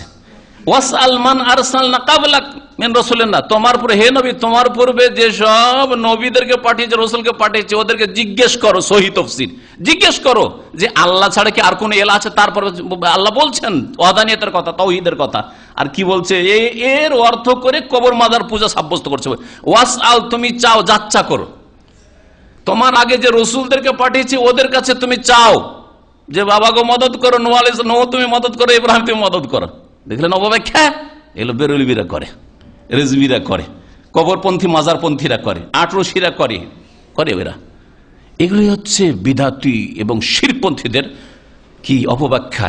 তো কোরআন এবং হাদিসের দলিল সম্পর্কে বাড়াবাড়ি করে থাকে, যে যেমন তেমন বাড়াবাড়ি করে। কোথায় রাসূলুল্লাহ সাল্লাল্লাহু আলাইহি ওয়াসাল্লামের বায়াত আসলো আর পীরের বায়াত খেতে শুরু করে দিল। পীরের বায়াত, রাসূলুল্লাহ জিহাদের বায়াত করেছে, রাসূলুল্লাহ ইসলাম কবুল করছে, কেউ বায়াত করেছেন, আর এই বায়াত শুরু করতে পীর মুরিদের বায়াত শুরু করে দিল। বাড়াবাড়ি না? অপব্যাখ্যা বাড়াবাড়ি। এইরকম বাড়াবাড়ি হচ্ছে যে নিজের মতকে বলিষ্ঠ করার জন্য বা নিজের মযহাবকে, তরিকাকে শক্তিশালী করার জন্য আয়াতের অপব্যাখ্যা। সবচেয়ে প্রসিদ্ধ কিতাব ভারত উপমহাদেশে কোরআনের পরে হাদিসও ওদের কাছে কোনো ব্যাপার না। এমনকি কোরআনের ক্ষেত্রেও অনেক বিশ্বস্ত সূত্রে আমি শুনেছি যে কোরআনে কারিমে যদি কত রাখা হতো তার উপরে রাখবে তারা। ওই কিতাবে আছে ইনফিরু খিফাফাম ওয়া সিকালা, কোরআনের আয়াতের তাফসীর করছে। ইনফিরু, আল্লাহ বলছেন যে জিহাদে, তবুক যুদ্ধের ক্ষেত্রে নাযিল হয়েছে, জিহাদে তোমরা বেরিয়ে যাও, ইন খিফাফান, যদি কিছু না থাকে হালকাও থাকো, খালি হাতে হোক, শূন্য হাতে, তাও বেরিয়ে যাও। ওয়া সিকালান, আর যদি কিছু থাকে মাল সামান, তা নিয়ে, খেজুর আছে খেজুর নিয়ে বেরিয়ে যাও, কিছু খাবার আছে খাবার নিয়ে বেরিয়ে যাও, না থাকে খালি হাতে বেরিয়ে যাও। আর এই ইনফিরু তাফসীর করছে যে চিল্লাই বেরিয়ে যাও, 40 দিনে 3 মাসে বেরিয়ে যাও, নাহলে 3 দিনে বেরিয়ে যাও। হ্যাঁ, এগুলো হচ্ছে বাড়াবাড়ি। এইরকম অপব্যাখ্যা এবং কোরআন এবং হাদিসে এই অর্থই আসলে নেই, সে অর্থ বের করার চেষ্টা করা, এগুলি হচ্ছে গোলু বিভিন্ন ধরনের বাড়াবাড়ি। এইরকমই হারামকে হালাল মনে করা, হালালকে হারাম মনে করা, এগুলি হচ্ছে বাড়াবাড়ি। যদি আল্লাহ পাক কোথাও ছাড় দেন তারপরে ছাড় নেবেন না। সফরে গেছেন, আল্লাহ বলছেন যে সফরে যদি কষ্ট হয় রোজা রাখিও না, অন্য দিনে রোজা রাখে, বলছেন না না রমজান মাস, এই রোজা আমি ছাড়বো না, কষ্ট হচ্ছে তার রোজা ছাড়বেন না। ওইদিকে উমরা করতে গিয়ে, তওয়াফ করতে গিয়ে, সাই করতে গিয়ে অবস্থা খারাপ, আর বলছেন রোজা ছাড়বো না, রোজা ছেড়ে উমরা করবো, এই কেমন কথা হইল? আল্লাহ ছাড় দেবো, ছাড় দেবো না, এগুলো বাড়াবাড়ি। বাড়াবাড়ি ব্যক্তি সম্পর্কে বাড়াবাড়ি রয়েছে, ব্যক্তি পূজা, এর মাধ্যমে ব্যক্তি পূজা সৃষ্টি হয়েছে। দল সম্পর্কে বাড়াবাড়ি, দলের সমর্থনে যদি কোনো কথা হয় তাহলে চুপ, ঠিক আছে, কারণ এই দলেরই যেহেতু লোক, আর দলের সমর্থনে চলছে, ঠিক আছে। আর দলের বিরুদ্ধে যদি চলে যায়, হ্যাঁ, তাহলে হক কথা হইলেও কবুল করবে না। বাড়াবাড়ি, এগুলো বাড়াবাড়ি। এইরকমই শত্রুতার ক্ষেত্রে যারা বিরোধিতা করছেন, হয়তো কোনো ব্যক্তির সাথে শত্রুতা আছে, এই জন্য ভালোটাও খারাপ লাগে দেখতে, কোন দলের সাথে বিদ্বেষ আছে, শত্রুতা আছে, একমত হইতে পারে না, যার ফলে ওরা যদি ভালো করে তারপরে বিরোধিতা করছেন। বাড়াবাড়ি দুই দিকেই বাড়াবাড়ি, কিন্তু শত্রুতাও বাড়াবাড়ি যেন না থাকে, আর মিত্রতাই, হ্যাঁ, আর তরফদারি করাই, পক্ষ নেওয়া যেন বাড়াবাড়ি না থাকে। এইরকম বাড়াবাড়ি হচ্ছে মজহাবের অন্ধ অনুসরণের ক্ষেত্রে। মজহাব মানা ফরজ করে দিলেন, আল্লাহ ফরজ করে দিয়ে, যা ফরজ করার ফরজ অজেব করে দিয়ে, আলিয়াউমা আকমালতু লাকুম দীনাকুম ওয়া আতমামতু আলাইকুম নি'মাতি ওয়া রাদিতু লাকুমুল ইসলাম দীনা, আল্লাহ করেই দিলেন। আর তার 300-350 বছর পর 4th শতাব্দীতে মজহাব শুরু করলে মানুষরা, সাহাবায়ে কেরাম নাই, তাবেঈন নাই, তাবা তাবেঈন না, বলছে 4 মজহাবের একটা মানা ফরজ। একটা মানা ফরজ তো ওদেরকে বলেন তো, যে ঠিক আছে ভাই, বাংলাদেশে যখন বলছে যে 4টার একটা মানা ফরজ, তো আমি হানফি থাকবো না, আজকে হাম্বেলি থাকবো, তারপর গ্রামে টিকতে দেবে আপনাকে? আমি হাম্বেলি তরিকে নামাজ পড়ছি, আমি শাফি তরিকেই থাকবো, তোমরা বলছো 4টাই টিকতে, একটা আমি মানি, অন্যটা মানি। তোমরা যেটা মানছো সারাদিন সারা জীবনটা মানলাম, আর বাপদাদা থেকে এতদিন ওইটাই মেনে এলাম, আমাকে একটা নতুন মানতে ভালো লাগছে, টিকতে দেবে সমাজে? তাহলে বাড়াবাড়ি না? বাড়াবাড়ি। আল্লাহ পাক ফরজ করেননি, আপনি ফরজ করার কি এখতিয়ার রাখেন? আপনার মুরব্বীরা এই অধিকার কোথায় পেল ফরজ করার? আল্লাহ যা ফরজ করেছেন তাই ফরজ, আল্লাহ পাকের রাসূল যা ফরজ করেছেন তাই ফরজ, তারপরে কোনো কিছু ফরজ হইতে পারে না। হ্যাঁ, কোরআনে হাদিস মানা ফরজ।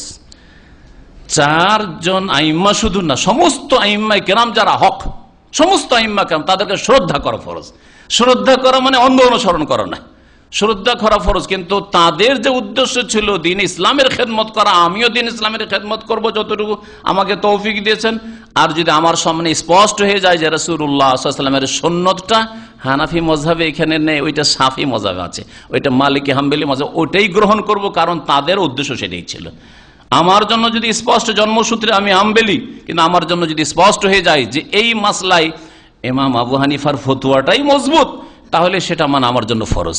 আল্লাহ কোরআন এবং হাদিস মানা ফরজ করেছেন, এটা হচ্ছে মধ্যম পন্থা। আর বাড়াবাড়ি হচ্ছে তাকলিদ করা, অন্ধ অনুসরণ করা, আর তার পক্ষ নেওয়া, আর মজহাবি গোড়ামি, অন্ধত্ব। আমাদের বিপরীত নামাজ পড়লে মসজিদে স্থান নেই, এই যে বাড়াবাড়ি। সৌদি আরবে যে কোনো মসজিদে নামাজ পড়েন, সারা জীবন যদি রফেদান না করেন, কেউ কোনো কিছু আপত্তি করবে? সারা জীবন আমিন জোরে বলেন না, নেওয়া যায়। হাফিজ বিন হাজারের যদি নাম নেওয়া যায়, ইমাম জাহাবির যদি নাম নেওয়া যায়, আলবানি যদি নাম নেওয়া যায়, তো তাতে অ্যালার্জি, এটাও বাড়াবাড়ি, তাতে বাড়াবাড়ি। এইরকম বাড়াবাড়ি, নিজে মুজতাহিদ হওয়া বাড়াবাড়ি, আবার অন্ধ মুকাল্লিদ হওয়া বাড়াবাড়ি। 2 বাড়াবাড়ির মাঝখানে রয়েছে ইসলাম। আল্লাহ পাক যেন বুঝার তৌফিক দান করেন। বাড়াবাড়ি আকীদার ক্ষেত্রে রয়েছে, যেমন গোমরাহ ফিরকাগুলি বাড়াবাড়ি করে পথভ্রষ্ট হয়েছে, শিরক বিদআতে লিপ্ত হয়েছে। বাড়াবাড়ি রয়েছে আমলের ক্ষেত্রে, আমলের ক্ষেত্রে বাড়াবাড়ি রয়েছে। আর এইরকম বিভিন্ন ক্ষেত্রে আমলের এক একটি যদি উদাহরণ দিই তাহলে অনেক সময় লেগে যাবে। নবী করিম সাল্লাল্লাহু আলাইহি ওয়াসাল্লাম একটা হাদিস শোনায়, ওই 3 জন লোক যে এসেছিল নবী সাল্লাল্লাহু আলাইহি ওয়াসাল্লামের বাড়ির কাছে, আর আসার পরে পর্দার আড়াল থেকে জিজ্ঞেস করে নবী সাল্লাল্লাহু আলাইহি ওয়াসাল্লামের ইবাদত কেমন, তাই না? আর তারপরে শোনার পরে বলছে কান্নাহুম তাকাল্লুহা, অনেক কম, রাত্রে কয়েক ঘন্টা নবী সাল্লাল্লাহু আলাইহি ওয়াসাল্লাম তাহাজ্জুদ পড়েন, আবার ঘুমান। আরে রাত্রে আবার ঘুমান, এসা পরে ঘুমান, আবার ফজর আগখানে একটু ঘুমিয়ে যান, কেমন কথা হইলো? না না, আমাদের অনেক বেশি করতে হবে। নবী সাল্লাল্লাহু আলাইহি ওয়াসাল্লাম মাঝে মধ্যে নফল রোজা রাখেন, সোমবার বৃহস্পতিবার মাঝে মাঝে আবার ইফতার করেন, দিনে পানাহার করেন, না অল্প হইল, তাই না? নবী সাল্লাল্লাহু আলাইহি ওয়াসাল্লাম 9টা বিবাহ করেছেন, হ্যাঁ, না আমরা বিয়ে করবো না। 3 জন 3 রকম বলেছিল, তাই না? একজন বললো সারা জীবন বিয়েই করবো না, ওয়ালা তাযাওয়াজুন নিসা, জীবনে বিয়ে করবো না। আর একজন কি বললো, ওসাল্লিল লাইলা আবাদা, সারা রাত ধরে আমি নামাজ পড়বো, নফল পড়বো, তাহাজ্জুদ পড়বো। আর একজন বলছে আসুমুন নাহার ওয়ালা উফতির আবাদা, সারা জীবন রোজা রাখবো আর কখনো দিনে পানাহার করবো না। নবী সাল্লাল্লাহু আলাইহি ওয়াসাল্লাম কি বলেছেন তাদেরকে? তোমরা এই কথা বললে, আনতুম আল্লাযী কুলতুম হাকাযা, বলছি বলা ইয়া রাসূলুল্লাহ, আমরা গুনাহগার, আমরা আপনার উম্মতের লোক, সাধারণ মানুষ, আমাদের আরো বেশি আমলের প্রয়োজন রয়েছে। তাহলে রসুলের আদর্শের চাইতে আগে বাড়বে ওরা, বাড়াবাড়ি। নবী সাল্লাল্লাহু আলাইহি ওয়াসাল্লাম মান রাগিবা আন সুন্নতি ফালাইসা মিন্নি, যে আমার আদর্শ থেকে বিমুখ হবে সে আমার দলভুক্ত না, আমার দলের লোক না। বাড়াবাড়ি যারা করে ধর্মের নামে, তাহলে তারা রাসূলুল্লাহ সাল্লাল্লাহু আলাইহি ওয়াসাল্লামের দলের লোক নয়। শুনে রাখেন, বাড়াবাড়ি হকের ক্ষেত্রে বাড়াবাড়ি রয়েছে, আদান প্রদানের ক্ষেত্রে বাড়াবাড়ি রয়েছে, হক আদায় করতে গিয়ে বাড়াবাড়ি রয়েছে। একদল বাড়াবাড়ি করে হক আদায় করতে গিয়ে বিয়ে করার পরে স্ত্রী ছাড়া কিছু বুঝে না, ওর হোম মিনিস্টার ছাড়া ও কিছুই বুঝে না, ওই স্ত্রী যা বলবে তাই, বাড়াবাড়ি, এক বাড়াবাড়ি। আর আরেক দল রয়েছে বাপ মাকে এত গুরুত্ব দেয়, এত গুরুত্ব যে ওর স্ত্রীর হকই নাই। স্ত্রী বলছে আমার একটা ব্লাউজ লাগবে, আরে আমার একটা আরো কিছু লাগবে, একটা শাড়ি লাগবে, বলছে আমার বাপকে বলো। শুনেছেন এগুলো আমাদের দেশে না শোনেন নাই? আরে এত পুরুষের তোমার উপর আল্লাহ ভরণ পোষণ ফরজ করলে, বলছে আমার অসুস্থ, আমার চিকিৎসা লাগে, বলছে যে আব্বাকে বলো, ওকে সব টাকা পাঠিয়ে দিচ্ছে, আব্বাকে বলো তোমাকে টাকা দেবে। ওর শ্বশুরের উপর ফরজ না স্বামীর উপর ফরজ চিকিৎসা দেওয়া? বাড়াবাড়িতে এদিকে। আবার বাপ মায়ের পক্ষ থেকে বাড়াবাড়ি, ছেলে কত টাকা ইনকাম করছে সব টাকা আমার কাছে পাঠাইতে হবে, সব টাকা আমি জানি না কেমন করে খরচ করে, সমস্ত টাকা আমার কাছে পাঠাইতে হবে। তোমার স্ত্রীকে লাগবে আমি দেবো, তোমার ছেলে মেয়ে লাগবে আমি দেবো। আর শেষখানে দেখা যায় বড় জালিম সেজে যায়। বড় ছেলে তো নিল, মেজো ছেলে নিল, দুটো তিনটা উপরের গুলো নিল, আর নিচের গুলো এক পয়সাও নিতে পারলো না। নিচে ছোট যে ছেলে মেয়ে ছেলেরা ছিল তাদের একটা পয়সা হাসিল করতে পারলো না। বিয়ে করার আগেই সে পৃথক যাই, যখন ইনকাম শুরু হলে 1 মাসেরও বেতন ওই ছোট ছেলে দেয়নি, পরে যারা এসছে তারা। হয় নাকি এরকমটা? তাহলে হকের ক্ষেত্রে, আদান প্রদানের ক্ষেত্রেও বাড়াবাড়ি রয়েছে, ছেলেদের পক্ষ থেকেও বাড়াবাড়ি রয়েছে, কেউ এদিকে ঝুঁকে যায় কেউ এদিকে ঝুঁকে যায়, আর বাপ মায়ের পক্ষ থেকেও বাড়াবাড়ি রয়েছে। সময় যথেষ্ট হয়ে গেছে, সেজন্য বাড়াবাড়ি সম্পর্কে আরও বেশ কিছু আলোচনা আছে। বাড়াবাড়ির কারণ কি আর বাড়াবাড়ির কুপরিণতি কি, এই দুটো বিষয় আমার সামনে রয়েছে, কিন্তু আজকে সময় শেষ হয়ে যাওয়ায় এখানে আলোচনা শেষ করছি। আর কথা লম্বা না করি, আল্লাহ পাক রব্বুল আলামিন যেন আমাদেরকে বাড়াবাড়ি থেকে বেঁচে থাকার তৌফিক দান করেন। আকীদার ক্ষেত্রে যেন বাড়াবাড়ি আমাদের না থাকে, ইবাদতের ক্ষেত্রে আমাদের বাড়াবাড়ি না থাকে, আখলাক চরিত্রের ক্ষেত্রে যেন বাড়াবাড়ি না থাকে, হকের ক্ষেত্রে বাড়াবাড়ি না থাকে, চলাফেরার ক্ষেত্রে বাড়াবাড়ি না থাকে। আল্লাহ পাক রব্বুল আলামিন যেন আমাদের সকল ক্ষেত্রে সংশোধিত হওয়ার তৌফিক দান করেন। একটি বিষয় শুধু বলে শেষ করছি, কারণ এই বাড়াবাড়ির উপরে হয়তো আলোচনা এরপরে বা কখন সুযোগ আল্লাহ পাক ভালো জানেন। সেটা হচ্ছে এক শ্রেণীর লোকেরা ধর্ম দিন পালন করলে বাড়াবাড়ি মনে করে, বিশেষ করে ফাসেক লোকেরা, দুনিয়াদার লোকেরা, যারা ইসলামের বিধিবিধান ইবাদত বন্দেগীর সাথে সম্পর্ক রাখে না, ওদের কাছে নামাজ পড়াতে বাড়াবাড়ি, ওদের কাছে দিন ইসলামের কথা বলে, ইসলামিক আলোচনা করে বাড়াবাড়ি, ওদের কাছে দাঁড়িয়ে রাখাই বাড়াবাড়ি, ওদের কাছে টাকনার ওপর ইসলামিক কাপড় করাই বাড়াবাড়ি। তো এরা আর এক গুমরাহিতে রয়েছে, এরা আর এক গুমরাহিতে রয়েছে। এই বিষয়টি সম্পর্কে বলি যে ইসলাম হচ্ছে বাড়াবাড়ি এবং ঘাটতি কমতির মাঝখানে মধ্যম পন্থা। মধ্যম পন্থা হচ্ছে ইসলাম। যেমন বাড়াবাড়ি করা ধর্মের নামে নিষিদ্ধ এবং আপত্তিকর আর গুনহার কাজ, ঠিক তেমনি ঘাটতি করা, ত্রুটি করা, কমতি করাও গুনহার কাজ, পাপের কাজ, সেটাও কুফরি পর্যন্ত পৌঁছায়। যেমন আল্লাহর সাথে শিরক করা বাড়াবাড়ি, রসুলের সাথে শরীক করে বিদাত করা বাড়াবাড়ি, ঠিক তেমনি আল্লাহর অস্তিত্বকে না মানা, আল্লাহ পাকের বিধিবিধান হস্তক্ষেপ করা, মানবরচিত আইনে বিশ্বাসী হওয়া এবং সেটাকে ফলপ্রসূ মনে করা, সমস্যার সমাধান করা, এই হচ্ছে আর এক গুমরাহি। দুই গুমরাহি শয়তান করিয়ে থাকে, আর এই শয়তানের দুটো রাস্তার মাঝখানে হচ্ছে দ্বীন ইসলাম। ইসলামে যেমন বাড়াবাড়ি নিন্দা করা হয়েছে, তেমনও ঘাটতি আর ত্রুটি আর ফরজ অজেবে ঘাটতি আর হারামে লিপ্ত থাকা, আর সুদ খাওয়া, ঘুষ খাওয়া, আর হারাম উপার্জন, এসব থেকেও সতর্ক করা হয়েছে। যারা দ্বীন ইসলামের সত্যিকার দ্বীন ইসলাম পালনকে বাড়াবাড়ি মনে করে, তারা কিছু দু একটা হাদিস মনে রেখেছে, দু একটা আয়াত মনে রেখেছে। আর দিন ইউসুর, দিন সহজ, দিন সহজ মানে ও সহজ করে নিব, ওর কাছে 3 ওয়াক্ত পড়তে পারছো, 3 ওয়াক্ত পড়বে। জুমা শুধু পড়া, মুসলমান জুমা পড়তে পারে, ওইটি হচ্ছে সহজ তার জন্য। হ্যাঁ, এই সপ্তাহে একটা জুমা পড়ে আর বছর 2টো ঈদ পড়ে, আর মনে করে যে আমি পাক্কা মুসলিম।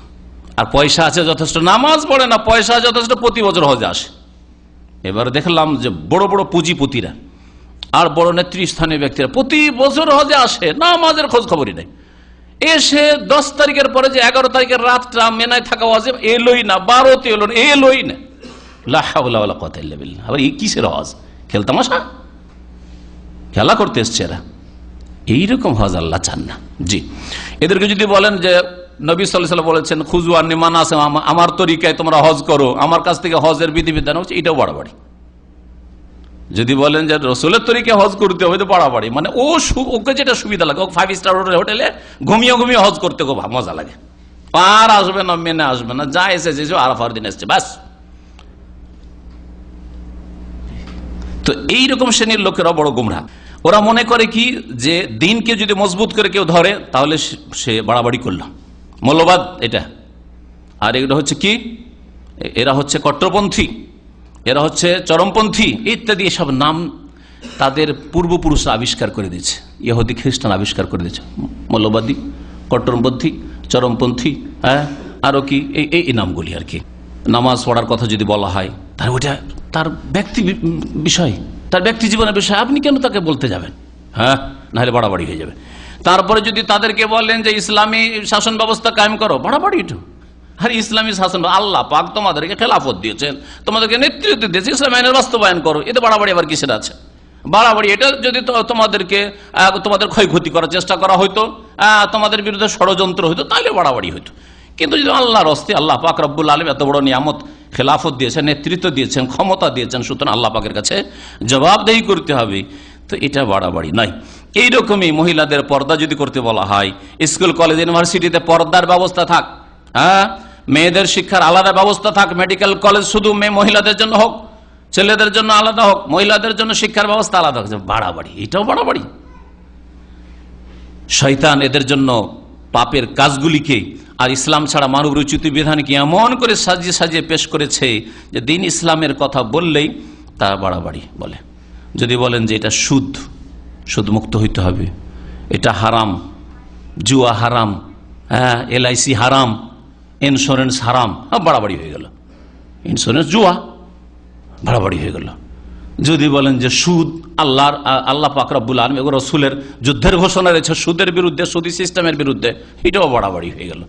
তো এরা হচ্ছে আর এক গুমরাহ লোক। ইমাম ইবনুল কাইয়িম রাহমাতুল্লাহ আলাইহি এই জন্য বলছেন যে ফামা আমার আল্লাহ বিআমরিন ইল্লা ওয়ালিশ শাইতানি ফিহি নাজগাতান, আল্লাহ পাক যে কোনো আদেশ দিয়েছেন, নির্দেশ দিয়েছেন, এই ক্ষেত্রে শয়তানের দুটো উস্কানি রয়েছে বা দুটো কুমন্ত্রণা রয়েছে, দুটো খোঁচা রয়েছে। শয়তান এদিক থেকে খোঁচা মারে, এদিক থেকে খোঁচা মারে, এদিক থেকে খোঁচা মেরে নিয়ে যাওয়ার চেষ্টা করে জাহান্নামের দিকে, আর এই দিক থেকে খোঁচা মেরে নিয়ে যাওয়ার চেষ্টা করে। ইম্মাইলা তাফরিতিন ওয়াইজা, হয় ঘাটতি করো, কমতি করো আর বরবাদ করো, দিন ইসলামকে নষ্ট করো, ফরজ নামাজ নষ্ট, তৌহিদ নষ্ট, পরকাল সম্পর্কে সারা জীবনটাই গাফিল থাকলো, জাতিতে মুসলিম।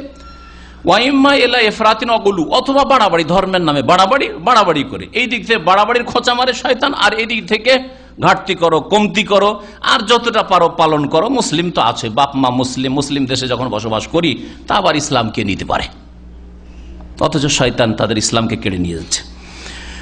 ইমাম ইবনুল কাইয়িম রাহিমাহুল্লাহ অত্যন্ত মূল্যবান কথা বলেছেন যে দুটো খোঁচা মারে শয়তান দুই দিক থেকে। একটা হচ্ছে ঘাটতি কমতি করা, ফরজ ওয়াজিবে আর হারাম কাজ করিয়ে দেওয়া, পাপ করিয়ে দেওয়া, কাবিরা গুনাহে লিপ্ত করা। আর একটি হচ্ছে বাড়াবাড়ি করা, শিরকে লিপ্ত করা, বিদাতে লিপ্ত করা, ধর্মের নামে খারেজি বানিয়ে দেওয়া, চরমপন্থী বানিয়ে দেওয়া, নিজের হাতে অস্ত্র ধরে নেওয়া, মেরে ঠিক করে দেবো, এসব। দীনুল্লাহ ওয়াসাতুন বাইনাল জাফি আনহু ওয়াল গালিফি, আর আল্লাহ পাকের যে দিন রয়েছে, দিন ইসলাম, সেটা ওয়াসাত, মধ্যম পন্থা।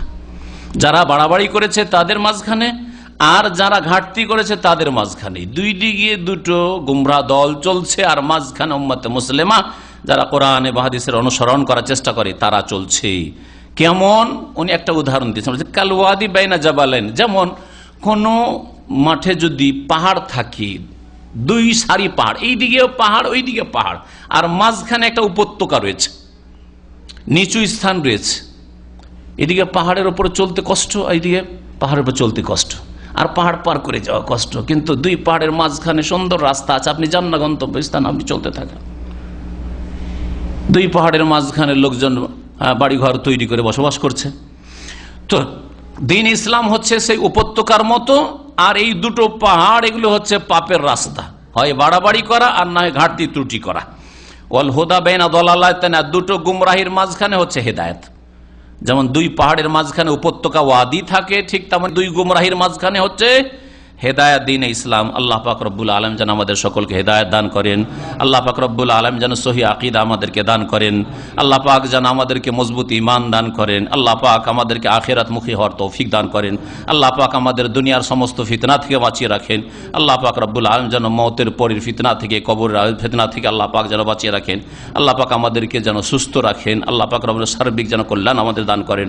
আল্লাহ পাক রব্বুল আলামিনের কাছে দোয়া করি যারা এখানে হাজির হয়েছেন, ভাইয়েরা, বোনেরা এবং যারা অনলাইনে শুনছেন, আল্লাহ পাক সকলকে যেন বিপদ মুক্ত রাখেন, বালা মুসিবত মুক্ত রাখেন। সহি আকীদার ভাইয়েরা যেখানেই রয়েছেন, আর হয়তো তারা জুলমের শিকার হয়েছে অথবা তারা কষ্টে রয়েছে, আল্লাহ পাক তাদের কষ্টকে যেন দূর করে দেন, বালা মুসিবত যেন দূর করে দেন। আল্লাহ পাক তাদের যেন হেফাজত করেন। আল্লাহ পাক আমাদের দ্বীনের নির্ভেজাল খিদমতের যেন তৌফিক দান করেন। আল্লাহ পাক রব্বুল আলামিন যেন আমাদেরকে জান্নাতুল ফিরদৌস দান করেন, সিরাতে মুস্তাকিমে চলার তৌফিক দান করেন। সুবহান রাব্বিকা রব্বিল ইজ্জাতি আম্মা ইয়াসিফুন ওয়া সালামুন আলাল মুরসালিন ওয়ালহামদুলিল্লাহি রাব্বিল আলামিন। ইন্স্যুরেন্স সম্পর্কে আমাদের ভাই জিজ্ঞেস, ইন্স্যুরেন্স যদি বাধ্য না করা হয় তো কোনোটাই ইন্স্যুরেন্স জায়েজ না। যদি বাধ্য না করা হয় আপনাকে কর্তৃপক্ষের পক্ষ থেকে, তাহলে শখ করে কোনো ইন্স্যুরেন্স, জুয়া, যে কোনো ইন্স্যুরেন্স হচ্ছে জুয়া। আর জুয়া হচ্ছে কেমার, মাইসির। আল্লাহ বলছে ইন্নামাল খামরু ওয়াল মাইসির ওয়াল আনসাব ওয়াল আজলামু রিজসুম মিন আমালি শয়তান, নাপাক, নোংরা, এগুলো শয়তানের কাজ। ফাজতানিবুহু, সুতরাং তা থেকে তোমরা পরহেজ করো, বেঁচে থাকো। লাআল্লাকুম তুফলিহুন, এতে তোমাদের সার্বিক মঙ্গল রয়েছে। অনেক বছরে 5,000 আপনার ইন্স্যুরেন্স করলেন, আপনার ফ্যামিলির ইন্স্যুরেন্স করলেন, হেলথ ইন্স্যুরেন্স 5,000 10,000 রিয়াল খরচ করলেন, আর 1,000 ওষুধ নিলেন না, আপনি ক্ষতিগ্রস্ত, ধোকায় পড়লেন। আর একবার হইল কি মাত্র 5,000 পেমেন্ট করেছেন গোটা ফ্যামিলি, আর আপনি সেখানে 10 লাখ রিয়ালের, আপনি 10 লাখ টাকার হয়তো আপনি সেখানে চিকিৎসা নিয়ে ফেলেন। জুয়াতে যেমন হার জিত হয়। একটা ছোট কালে 4 আনার টিকিট পাওয়া যেত, দেখতাম 4 আনার 10 পয়সারও টিকিট মনে পড়ছে। 1 টাকার টিকিট হলে তো অনেক বড়, তাতে বড় বড় প্রাইজ পাওয়া যেত। 1 টাকার টিকিট কাটতে চলে গেল 10 বছর, কেউ পায় না। আর একবার একজন কেটে ছং করে 5 লাখ টাকা নিয়ে চলে গেল, তাই না? তো জুয়া না? তো একই জিনিস, কোনো পার্থক্য নেই। কোরআন এবং হাদিস উজু ছাড়া পড়া যাবে কিনা? কোরআন যদি তেলাওয়াত করেন শুধু মুসহাফ, তাহলে তেলাওয়াত যদি করেন আর স্পর্শ করেন তাহলে উজু লাগবে। অধিকাংশ ওলামা ইকরাম, বরং 4 ইমামের কাছে, যদি এই ক্ষেত্রে কিছু দ্বিমত রয়েছে বেশ কিছু ওলামাদের, গবেষকদের, কারণ এই ক্ষেত্রে দলিল অকাট্য নাই। আর বাকি কথা হলো যে মুখস্থ পড়েন তো কোনো অসুবিধা নেই। আর কোরআন ছাড়া হাদিস অথবা তাফসীর যদি পড়েন তাহলে এর জন্য স্পর্শ করলেও উজুর কোনো শর্ত নেই। বড় বোন মারা গেছে 4 দিনে বা 3 দিনে বা 10 দিনে 40 দিনে খাবার, দিন ধরে করুক আর নাই করুক, মৃত ব্যক্তির নামে ধুমধাম খাবার, ভোজ ভান্ডার, এগুলি হারাম, বিদাতি কাজ। এগুলি ধর্মের নয়, বাড়াবাড়ি, দিন ইসলামে নেই। হ্যাঁ, তো আপনার আয়ত্ত নেই, আপনার বোনের স্বামী আছে, ওরা করবে। আপনার কাজ হচ্ছে কথায় উপদেশ দেওয়া, আর টাকা দিয়ে অংশ নেওয়া, পয়সা দিয়ে অংশ নেওয়া জায়েজ নয়। আর আপনি কোনো পরামর্শ দিবেন কেমন করে এইটা করব অনুষ্ঠানটা, তারও পরামর্শ দেওয়া জায়েজ নয়। আপনার বিদ্যা বুদ্ধি পয়সা দিয়ে কোনো রকম সহযোগিতা করবেন না গুনহার কাজে। আর বাকি কথা হলো আপনার বাড়িতে যদি কোনো ঘটনা ঘটে, আপনার নিজের বাড়ি যেটা, অর্থাৎ আপনার বাড়ি মানে আপনার স্ত্রী, আপনার ছেলে, এটা আপনার বাড়ি হইতে পারে। আপনার ভাইয়েরা জয়েন্ট ফ্যামিলিতে আছে, ওটা আপনার বাড়ি নয়। আপনার ভাইয়েরা করলে আপনি করবেন কি? কিছু করতে পারছেন না হয়তো। এই ক্ষেত্রে আপনাকে জবাবদিহি করতে হবে, জায়েজ নয়। কোনো হারাম কাজে, বিদাতি কাজে অংশ নেওয়া যায়। মসবুক ব্যক্তি যারা 1 রাকাত 2 রাকাত ছুটে গেছে, যেসব লোকদের, তারা সালাম ফেরার পরে যখন দাঁড়াবে, তো ইমামের 2 দিকে সালাম ফেরার পরে দাঁড়াবে না, একদিকে সালাম ফেরা হইলে 2 দিকে সালাম ফেরার পরে দাঁড়াবে, 2 দিকে। এই ক্ষেত্রে অনেকে ভুল করে, সালাম শুনলে একটু আসসালামু আলাইকুম শুনলে টান দিয়ে উঠে গেল, এটা ঠিক নয়, জায়েজ নয়। বরং পুরো দুটোই সালাম ফেরা হবে, তাহলে নামাজ সম্পূর্ণ হলো। কারণ দুটোই সালাম হচ্ছে রুকুন, সুতরাং রুকুন সম্পূর্ণ হইলে তারপরে উঠবে।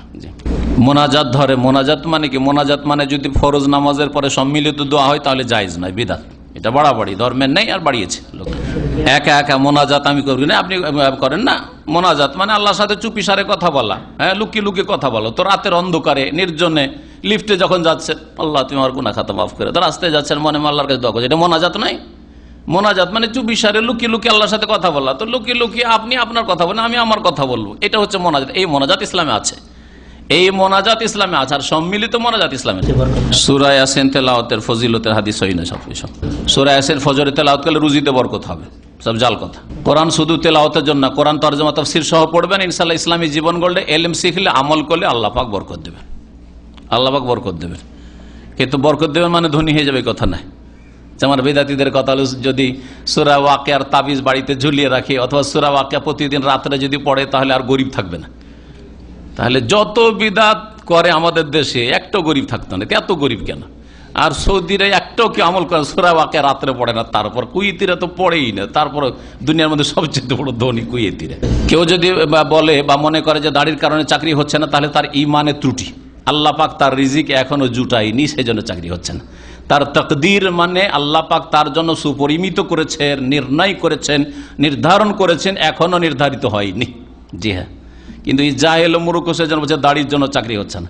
মজার কথা সাহেব মনে পড়লো, এক ইঞ্জিনিয়ার আমাদের পরিচিত ছিল, দাড়ি রেখে বেশ কিছুদিন চাকরির জন্য ঘুরলো, কিন্তু চাকরি হয়নি। যেখানে যাই দাড়ির জন্য চাকরি হয় না।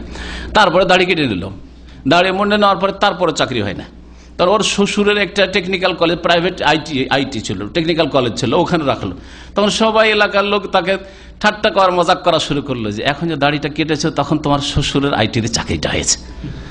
শ্বশুর দেখলো যে আর তো রুজি রোজগার পায় না, আর মেয়ে কি খাবে, তখন নিজেই চাকরি দিয়ে দিল। বেশ কয়েক বছর থাকলো। তো এইরকম অবস্থা। তো এগুলো ইমানের আসলে কমজোরি, কিচ্ছু না। আল্লাহ পরীক্ষা করছেন, দেখি এ কি করে দাড়ি নিয়ে, দেখি এর কতটা দাড়ির ওপর বিশ্বাস আছে, রসুলের আদর্শের ওপর বিশ্বাস আছে। জি, আমাকে তো খুব আফসোস লাগে যে দাড়ির ক্ষেত্রে তো শিখের আমাদের চাইতে ভালো, অন্য ক্ষেত্রে না। কারণ দাড়ি মরে গেলেও দাড়ি কাটবে না। তো দাড়ির ক্ষেত্রে আমি মনে করি যে মুসলিম যেতে ভালো। মুসলিম এতটুকু শিখলো না। আর যে কোনো জাতির ভালো জিনিসটা শিখতে হয়। ওরা যদি বাতিল ধর্মের উপর থেকে দাড়িতে এত কট্টর হইতে পারে, তো আমরা হকের উপর থেকে কেন দাড়ি রাখা এত মজবুত হইতে পারবো না? আর এই জন্য আমরা চাকরিতে গেলে দাড়ি মুন্ডে আসো, শিখকে কখনো বলবে না। শিখকে ভারতের আর্মিতে যাচ্ছে, সেনাবাহিনীতে, যে কোনো সেনাবাহিনীতে যাক না কেন, কখনো বলবে তো দাড়ি মুন্ডে এসো, তারপরে তোমাকে সেনাবাহিনীতে নেবো। কিন্তু মুসলিম গেলে বলতে দাড়ি মুন্ডে এসো কেন? যে তোমাদের বাপদাদারা রাখে না, তো রাখলে ঠিকই রাখতে দিতাম। তো দোষ আসলে সরকারের না, কথা বুঝতে পারছেন? দোষ হচ্ছে আমাদের মুসলিমদের। আমরা কেন রাখি না? আমাদের শতকরা 99টাই রাখে না, অথবা 1999টাই রাখে না। তখন বলছে তো কেন রাখবে? যদি দাড়ি রাখে এত জরুরি জিনিস হইতো, তাহলে শিখদের মতো তোমাদের মুসলিমরা সকলে রাখতো। তো রাখছো না, সেজন্য রাখতে দিচ্ছি না। আসল ক্ষতিটা আমরা করছি ইসলামের, আসল ক্ষতি আমরা ইসলামের করছি। কিন্তু আল্লাহ পাক হেদায়েত করে মুসলিমদের। ইসলামিক রাজনীতি গণতন্ত্র তো নয়, গণতন্ত্র ইসলাম সমর্থনই করে না। গণতন্ত্র ছাড়া ইসলামের রাজনীতি মানে দেশ চালাবার নীতি, রাষ্ট্র চালাবার নীতি। তো রাষ্ট্র চালাবার নীতি আবু বকর চালান নাই, ওমর চালাননি, ওসমান চালাননি, আলী চালাননি, রাসূলুল্লাহ পরিচালনা করেন নাই। তো রাজনীতি ইসলামে আছে, কিন্তু ওই রাজনীতি আছে যেই রাজনীতির ওপর রাসূলুল্লাহ সাহাবায়ে কেরামদেরকে ছেড়ে গেছেন, ওইটা আছে। সাল্লাল্লাহু আলা নবিয়িনা মুহাম্মদ ওয়া আলা আলিহি ওয়া সাহবিহি আজমাইন। সুবহানাকাল্লাহুম্মা ওয়া বিহামদিকা আশহাদু আল্লা ইলাহা ইল্লা আনতা